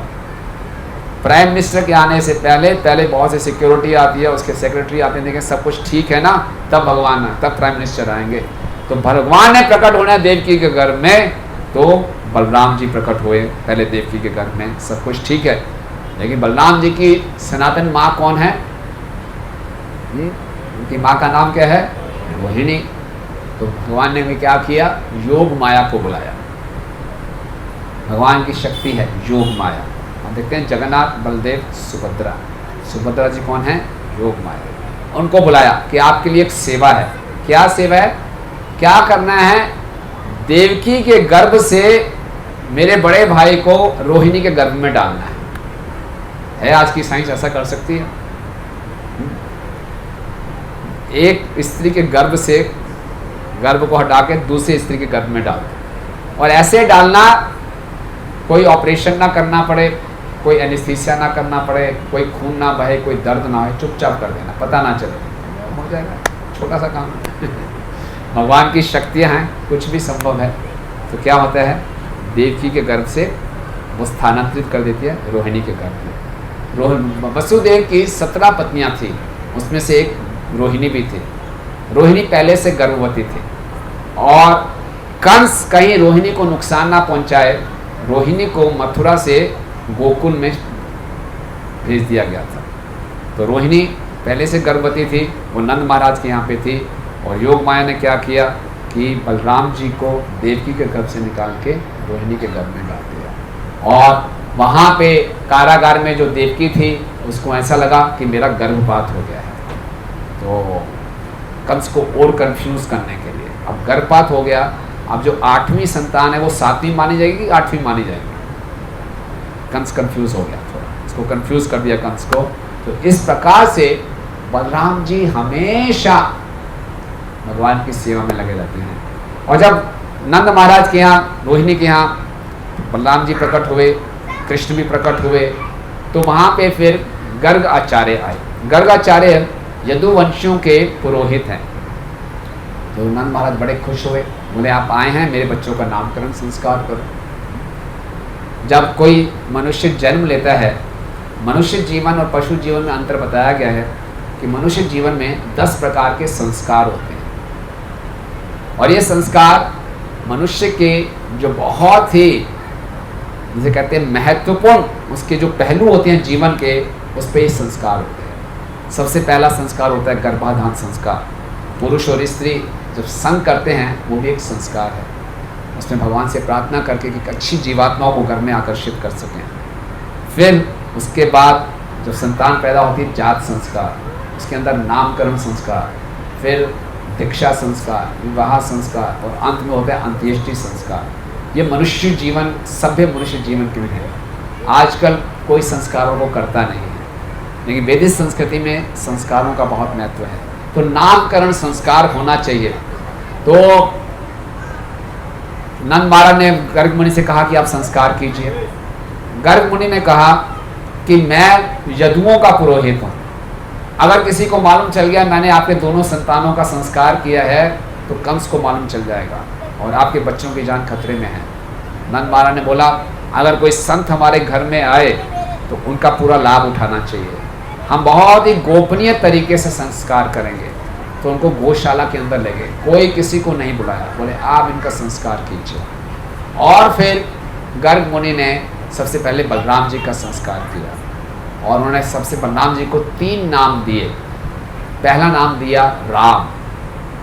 और बोले राम का क्या मतलब है कि ये जो है बालक अपनी सेवा से, अपने मैत्री भाव और प्रेम से सबको आनंद देगा, है ना। तो क्या है, आनंद का जो आधार है वो है प्रेम। बच्चों को ही रोक सकते हैं, तो शांत कराएं बच्चों। तो अगर हमें जीवन में आनंद चाहिए तो उसका आधार है प्रेम, सेवा। अगर आप वास्तव में किसी व्यक्ति को खुश करना चाहते हैं तो उसकी निस्वार्थ सेवा कीजिए। भगवान को प्रसन्न करना है, गुरु को प्रसन्न करना है, निस्वार्थ सेवा। तो राम का मतलब क्या है, ये सबको आनंद देंगे अपनी सेवा के माध्यम से। दूसरा नाम दिया बल। बल का अर्थ है कि इनके अंदर असीम शक्ति है सेवा करने की। हम जानते हैं सेवा करने के लिए शक्ति चाहिए, बुद्धि चाहिए, कैसे मैं सेवा करूं। जीव का जो स्वरूप है, जीव का धर्म है भगवान की सेवा करना। जीव बिना सेवा के रह नहीं सकता। या तो हम कृष्ण की सेवा कर रहे होते हैं, कोई बोला नहीं हम कृष्ण की सेवा नहीं करेंगे, किसी ना किसी की सेवा तो हम करेंगे ही, बिना सेवा के हम रह नहीं सकते। अगर कृष्ण की सेवा नहीं करेंगे तो हम माया की सेवा करेंगे। माया दास बनना है कि कृष्णदास बनना है, चॉइस हमारे पास है। क्या अंतर है माया दास और कृष्णदास में? कितने लोग माया दास बनना चाहेंगे? नहीं बनना चाहेंगे। कितने लोग कृष्णदास बनना चाहेंगे? कई लोग अभी सोच रहे हैं किसमें ज़्यादा प्रॉफिट है। कई लोग 50-50 हैं, थोड़ा माया दास थोड़ा कृष्णदास। अगर आप कृष्णदास बनना चाहते हैं दोनों हाथ खड़े कर दीजिए और बोलिए जोर से, हरे कृष्णा कृष्णा कृष्णा हरे हरे, हरे राम राम राम हरे हरे। तो क्या अंतर है मायादास और कृष्णदास में? आप क्यों बनना चाहते हैं कृष्णदास? हाथ तो आपने दोनों खड़े कर दिए थे, हमने करवा दिया जबरदस्ती भगवान के सामने। देखिए सब दास बनना चाहते हैं, लेकिन अंतर क्या है, क्यों बनना चाहते हैं? हाँ, जीवन खुशी में रहेगा, आनंद रहेंगे। और मायादास रहेंगे तो हैं, चिंतित रहेगा। वेरी गुड, बहुत अच्छा बोला प्रभु जी ने, हरि बोल। तो मायादास सदा उदास, कृष्णदास बिंदास। कृष्णदास हमेशा आनंद में है, उसको किसी की आवश्यकता नहीं है, कोई चीज की आवश्यकता नहीं। क्या? केवल कृष्ण की सेवा चाहिए बस। जीवन की हर परिस्थिति में हम आनंद में रह सकते हैं। मायादास को बहुत कुछ चाहिए चाहिए चाहिए चाहिए चाहिए। माया कौन है? रुद्राणी। रुद्राणी क्या है? जो सबको रुलाएगी। इसलिए बच्चा पैदा होते क्या होता है? वैं वैं वैं रो रहा है। और जब हम शरीर छोड़ते तब भी क्या करते हैं? रोते हुए आते हैं, रोते हुए जाते हैं। अब रोते हुए तो आगे कोई बात नहीं, अब जाना कैसे है? हंसते हुए जाना है। रोते हुए आते हैं सब, हंसते हुए जो जाएगा वो कृष्णदास कहलाएगा। हमने कृष्णदास बनना है, भगवान की सेवा करनी है। तो बलराम जी बल है, शक्ति है। समस्या क्या है कि हमारी कृष्ण की सेवा करने की इच्छा बहुत कमजोर है। बुरा ना माने, आज आप यहाँ पे हैं, भक्तों के संग में हैं, हम बोलते हैं हमने कृष्णदास बनना है। थोड़ा भक्तों के संग से दूर जाएंगे, हम फिर क्या बन जाएंगे? मायादास बन जाएंगे। तो ये हमारी इच्छा बड़ी कमजोर है। हम लोग भक्तों का संग कम करते हैं, अब भक्तों का संग ज़्यादा करते हैं। हम शास्त्र कम पढ़ते हैं, बाकी चीज़ें ज़्यादा देखते सुनते हैं। तो वैसे ही विचार बनेंगे, वैसे ही इच्छाएं होंगी। तो आज के दिन बलराम जी से प्रार्थना करनी है कि हमारी सेवा करने की इच्छा, हमारी सेवा करने की हमें बुद्धि दीजिए, हमें शक्ति दीजिए। सब कुछ समझते हुए भी हम अपने पुराने संस्कारों के कारण, पुरानी आदतों के कारण मायादास बन जाते हैं। आपके अंदर असीम शक्ति है और आपने अवतार लिया है हमें सिखाने के लिए कृष्ण की कैसे सेवा करनी है। आज आपका प्राकट्य दिन है, हाथ जोड़कर हृदय से बलराम जी से भी ये प्रार्थना करनी चाहिए। इसमें कुछ अहंकार नहीं आना चाहिए बीच में, क्योंकि जितना अहंकार होगा प्रार्थना कमजोर होगी। जितनी हम वास्तविकता को जानेंगे ये मेरी दुर्दशा है, उतनी हम हृदय से प्रार्थना कर पाएंगे। हरे कृष्णा कृष्णा कृष्णा हरे हरे, हरे राम राम राम। तो बलराम जी से हम कृपा की प्रार्थना करेंगे तो बलराम जी कृपा कैसे देंगे? कैसे देंगे कृपा आपको? कैसे देंगे? बलराम जी की कृपा कैसे नजर आई? कृपा मिल रही है, आपने प्रार्थना की, अब बलराम जी कुछ उत्तर देंगे ना आपको, तो कैसे मालूम चलेगा कि बलराम जी कृपा कर रहे हैं?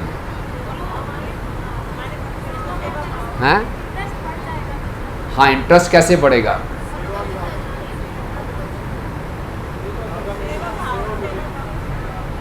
सबसे बड़ी कृपा होगी भक्तों का संग।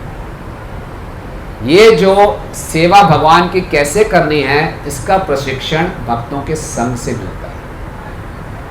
भक्तों के संग में हम आते हैं, सेवा करनी सीखते हैं, कुछ गलतियां भी होंगी, लेकिन हमेशा भक्तों के संग में रहना है। हमें ट्रेनिंग ले रहे हैं, भगवत धाम जाने की ट्रेनिंग है। भक्तों के संग में यहाँ सेंटर में आना मतलब भगवत धाम जाने की ट्रेनिंग लेने आ रहे हैं। तो यहाँ पे आके सीखना है कैसे भक्तों को प्रसन्न करना है, कैसे गुरु को प्रसन्न करना है, प्रभुपाद जी को प्रसन्न करना है। ये बलराम जी की कृपा है, ये मौका हमें मिल रहा है।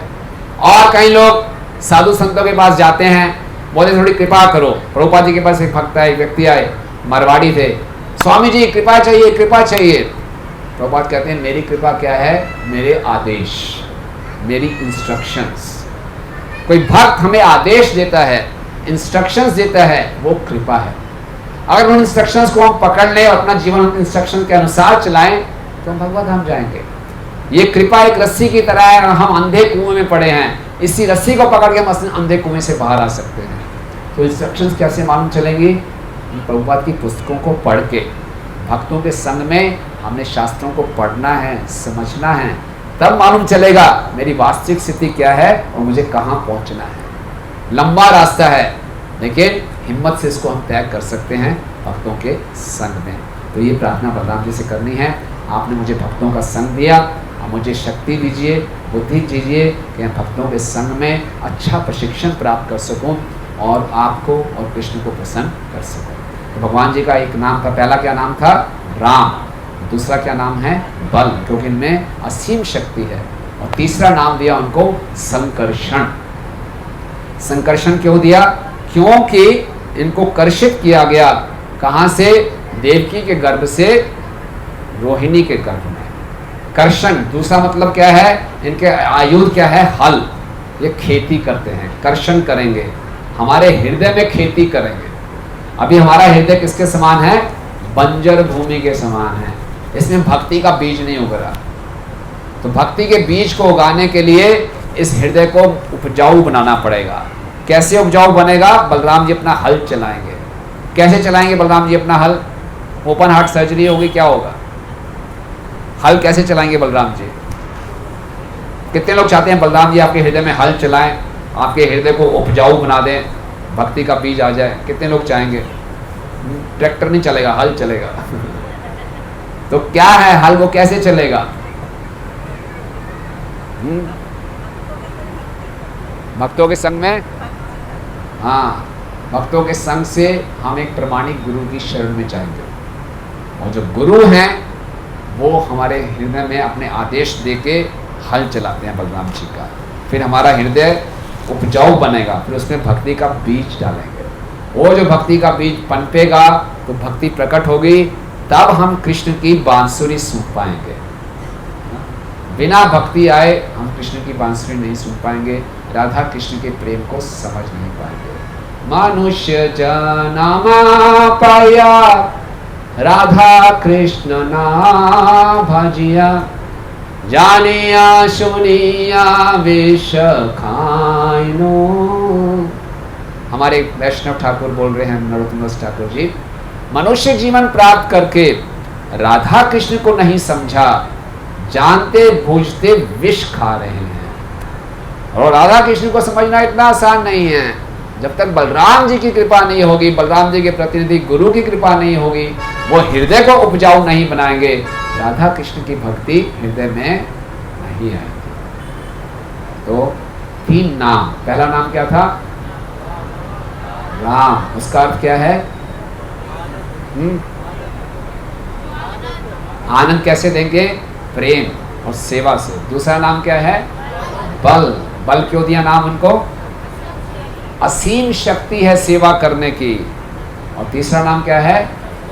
संकर्षण। क्यों दिया संकर्षण नाम? देवकी के गर्भ से रोहिणी के गर्भ में। दूसरा अर्थ क्या है संकर्षण का? कर्षण करते हैं, खेती करेंगे हमारे हृदय की। हमें भगवान का, कृष्ण का अर्थ है सर्व आकर्षक, लेकिन हमें कृष्ण इतने आकर्षक नहीं लगते, हमें और चीजें आकर्षक लगती हैं। जब तक इस संसार की दूसरी चीजें बहुत आकर्षक लगती रहेंगी, कृष्ण इतने आकर्षक नहीं लगेंगे। तो बलराम जी से प्रार्थना करें कृष्ण हमें आकर्षक लगना शुरू हो। आप देखिए भगवान की हर चीज बहुत आकर्षक है। भगवान का नाम, भगवान के रूप, भगवान की गुण, भगवान की लीलाएं कितनी आकर्षक है। हम में से किसी के नाम में इतनी शक्ति है कि हमारा नाम लेके लोग नाचेंगे। आज से कुछ साल पहले नरेंद्र मोदी का जन्मदिन था, 17 सितंबर शायद। तो उनके बहुत अच्छा सेवा कर रहे हैं नरेंद्र मोदी जी। तो उनके एक फ़ैन है, उन्होंने घोषणा की कि आज मैं नरेंद्र मोदी के 1 लाख नाम लूँगा। सारा मीडिया इकट्ठा हो गया, क्या बात है, क्या व्रत लिया है। 1 लाख नाम सुबह सुबह बड़े उत्साह से शुरू हुआ, नरेंद्र मोदी नरेंद्र मोदी नरेंद्र मोदी नरेंद्र मोदी। दोपहर तक आते थे ढीला पड़ गई, नरेंद्र मोदी नरेंद्र। शाम तक आते तो बड़ा बुरी हालत हो गई, नरेंद्र मोदी बोला नहीं जा रहा उससे। सब बोले बोलो बोलो 1 लाख पूरा करना है, पूरा शूट कर रहे हैं। बुरी हालत हो गई उसकी। क्यों?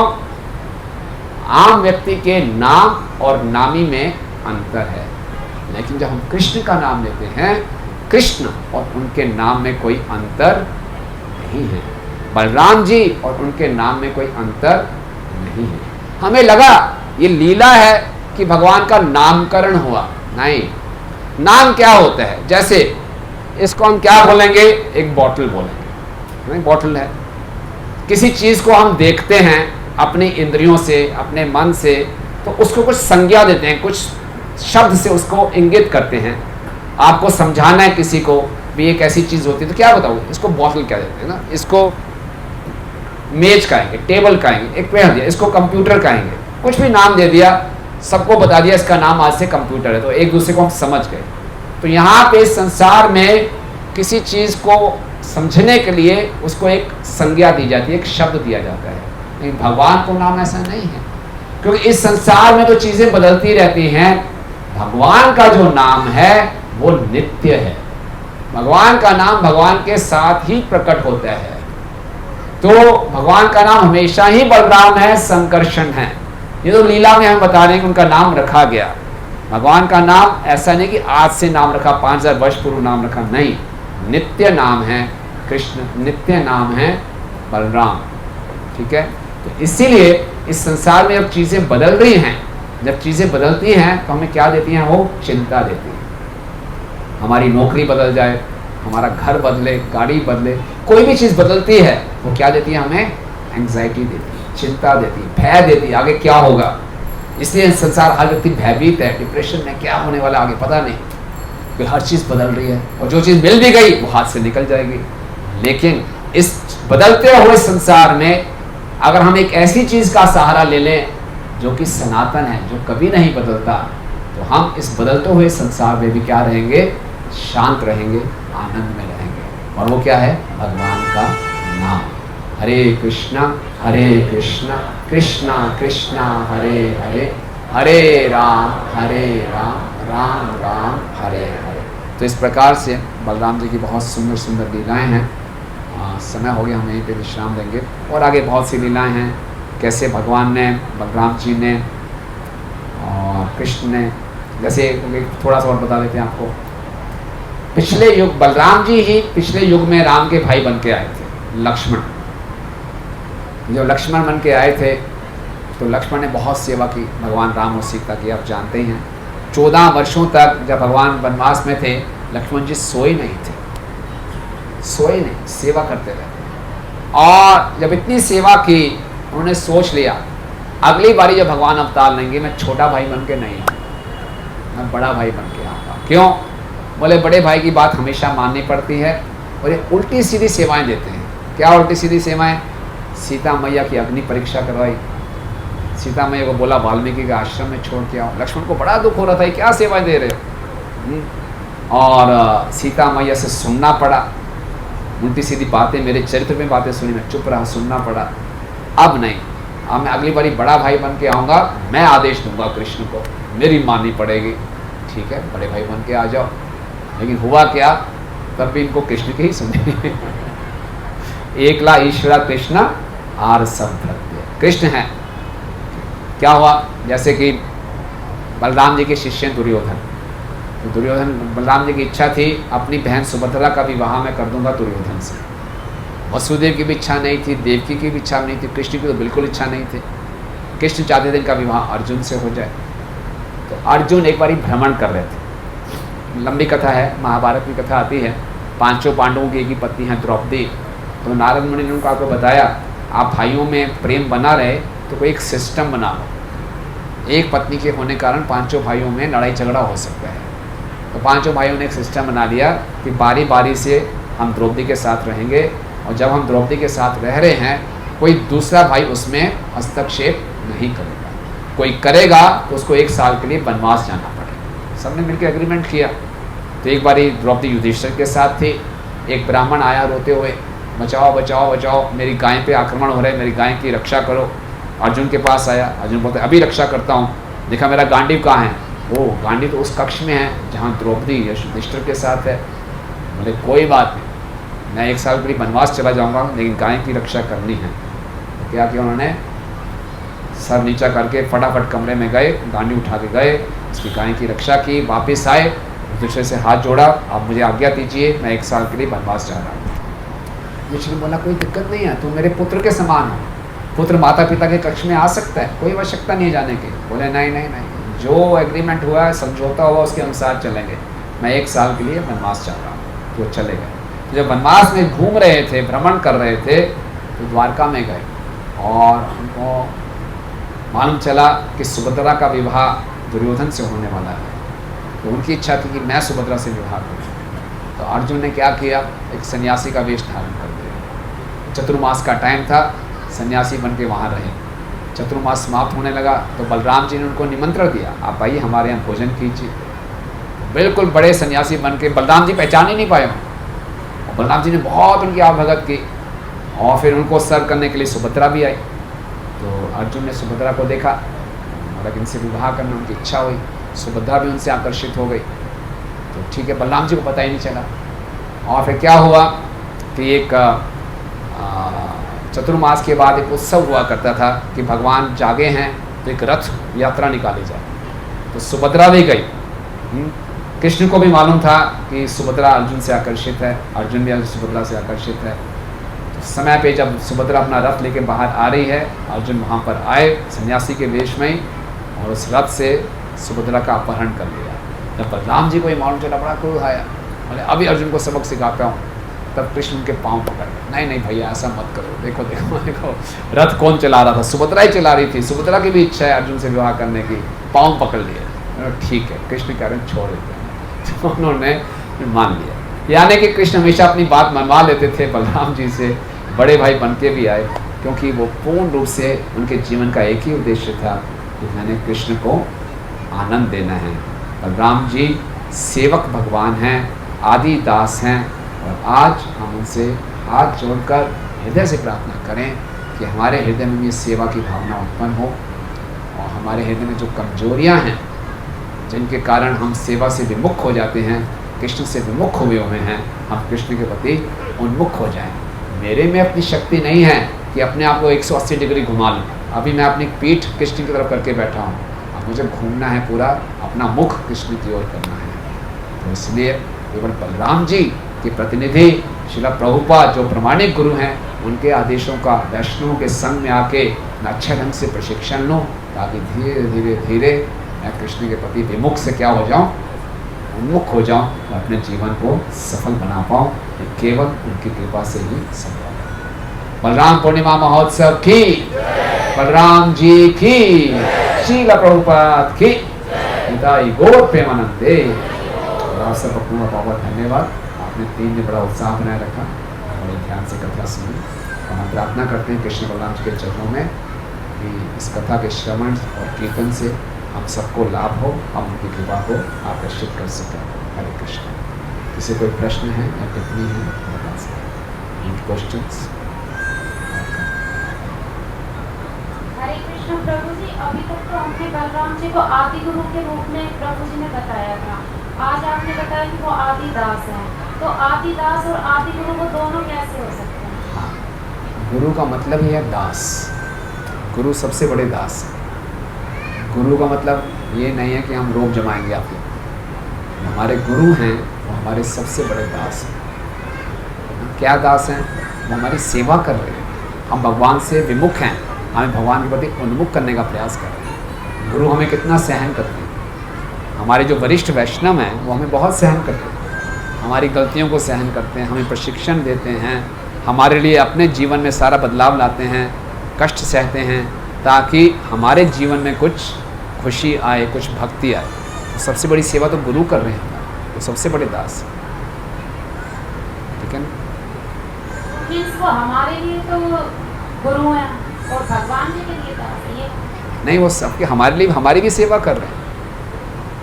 आध्यात्मिक जगत में कोई कितना वरिष्ठ होता जाएगा वो उतना बड़ा सेवक बनता जाएगा। ठीक है ना? हम गुरु को ये नहीं बोलेंगे दास यहाँ पे आओ ना, हम तो उनको देखेंगे ये हमारे गुरु हैं, हम उनको आदर देंगे, सम्मान देंगे, ऐसे आदर सम्मान देंगे जितना हम कृष्ण को देते हैं। लेकिन गुरु क्या सोच रहे हैं कि मैं इसका दास हूँ, मैंने कैसे इसको भक्ति में आगे बढ़ाना। ठीक ना? गुरु मतलब वो हमारी जिम्मेवारी उठा रहे हैं, हम वो भक्ति में आगे बढ़ाने की बहुत बड़ी जिम्मेवारी है।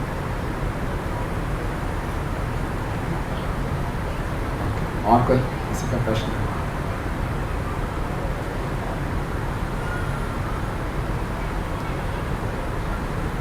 राधे राधे प्रभु जी, मैं ये कहना चाहती हूँ कि आप कहते हो कि कृष्ण का जाप करा करो, तो कोई जैसे राम का जाप करते तो वैसे रूप तो उनका एक ही है, राम या कृष्ण, तो जरूरी थोड़ी ना कि कृष्ण का ही जाप करो या जरूरी थोड़ी ना कि राम का ही जाप करो। और किसका करें?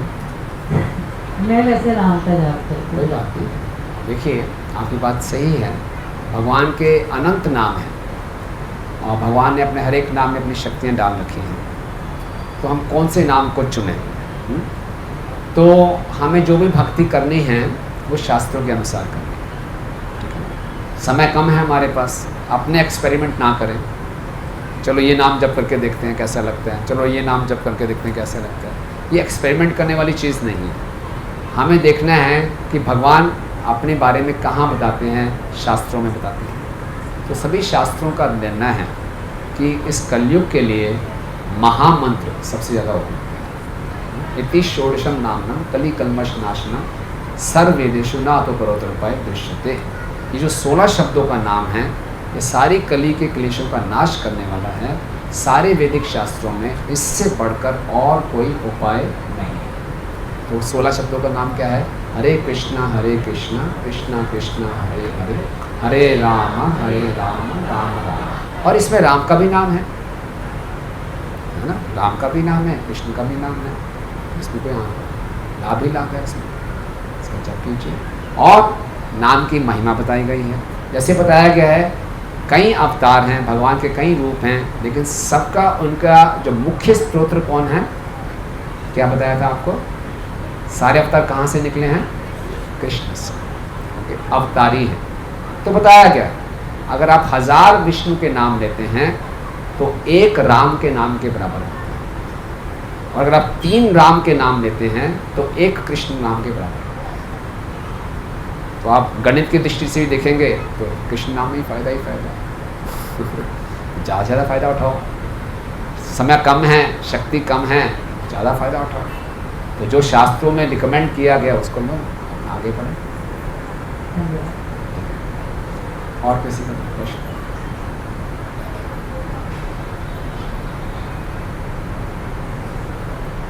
ठीक है,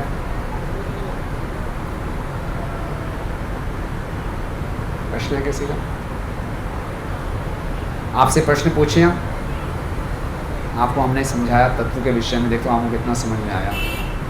बलराम जी अपना विस्तार कौन से 5 रूपों में करते हैं? आपको बोला था नोट कर लो, देखता हूँ कितने नोट किया है, बताइए कुछ। पहला तो मूल संकर्षण, शिरोदशाई विष्णु, फिर करुदशाई विष्णु, कर्कटदशाई विष्णु, एक शेष, 5 शेष। वाह वेरी गुड माता जी, वाह वाह बहुत सुंदर, वेरी गुड। और कोई बताना चाहेगा? माता जी ने बता दिया, और कोई इसी को रिपीट करना? हाँ बताइए बताइए। मूल संकर्षण, मूल संकर्षण पहला, और 3 विष्णु अवतार, क्षीरोदशाई विष्णु, कांडोदशाई विष्णु और गर्भोदशाई विष्णु, और फिर शेष नाग। शेष शेष, वेरी गुड, हरी बोल जय, वेरी गुड। अच्छा, दूसरा प्रश्न है आपके लिए, पीछे वाले बताएंगे, आगे वालों ने बता दिया कि बलराम जी कृष्ण की 5 रसों में सेवा करते हैं। वो 5 रस कौन कौन से हैं?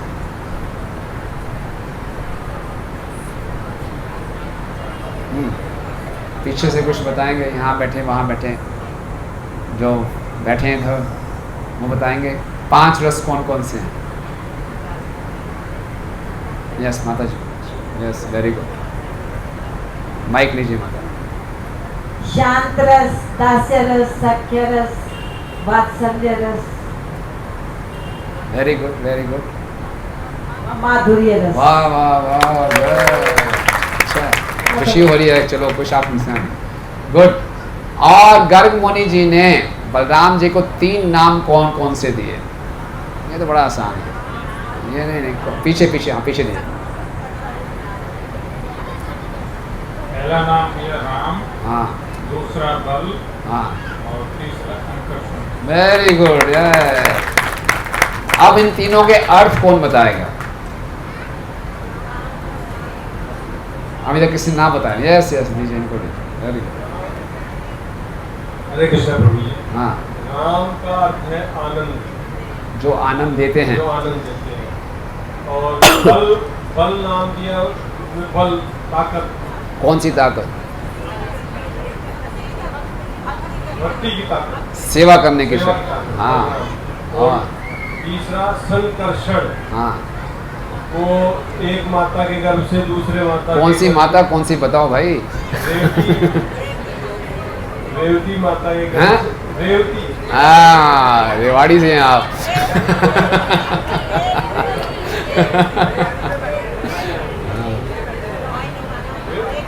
रेवती से रोहिणी माता। अरे नहीं नहीं, रेवती तो उनकी देवकी। देव की। और संकर्षण का दूसरा मतलब? किसान, हल की खेती करने के लिए कृष्ण किसान, हाँ, किसकी खेती, कहाँ खेती करेंगे वो? कृष्ण भक्ति की खेती हमारे हाथ में। हाँ, अरे वाह, वेरी गुड वेरी गुड, बहुत बहुत आपका धन्यवाद। ऐसा बहुत अच्छे भक्त हैं, आपको बलराम पूर्णिमा की बहुत बहुत शुभकामनाएं, और खूब हम भक्ति में आगे बढ़ सकें तीव्रता से, और खूब रिवाड़ी में प्रचार कर सकें, ताकि ज़्यादा से ज़्यादा लोग बलराम जी की कृपा को प्राप्त कर सकें और अपने जीवन को सफल बना सकें। बहुत बहुत धन्यवाद। जगत गुरु श्रील प्रभुपाद की, अनंत कोटि वैष्णव वृंद की, बलराम पूर्णिमा महोत्सव की, कृष्ण बलराम की, विदाई गौर प्रेमानंदे। हरे कृष्णा। हम प्रभु जी का बहुत हृदय से धन्यवाद देंगे। प्रभु जी का शेड्यूल बहुत टाइट था, तीनों दिन तो उन्होंने दिल्ली से आवागमन किया है, 5 मिनट ट्रैवलिंग करके पूर्णिमा में कथा सुनाई है। तो दोनों हाथ खड़े कीजिए, पूरे हृदय से प्रभु जी का धन्यवाद करते हुए एक बार हरे कृष्ण नाम से बोलें। हरे कृष्णा कृष्णा कृष्णा हरे हरे, हरे राम राम राम हरे हरे। तो उत्सव की श्रृंखला भी खत्म नहीं हुई है, कल से 5 दिवसीय कृष्ण कथा का प्रारंभ होगा। हमारे बीच में उपस्थित रहेंगे हृदय सार्वभौम प्रभु। तो 5 दिन लगा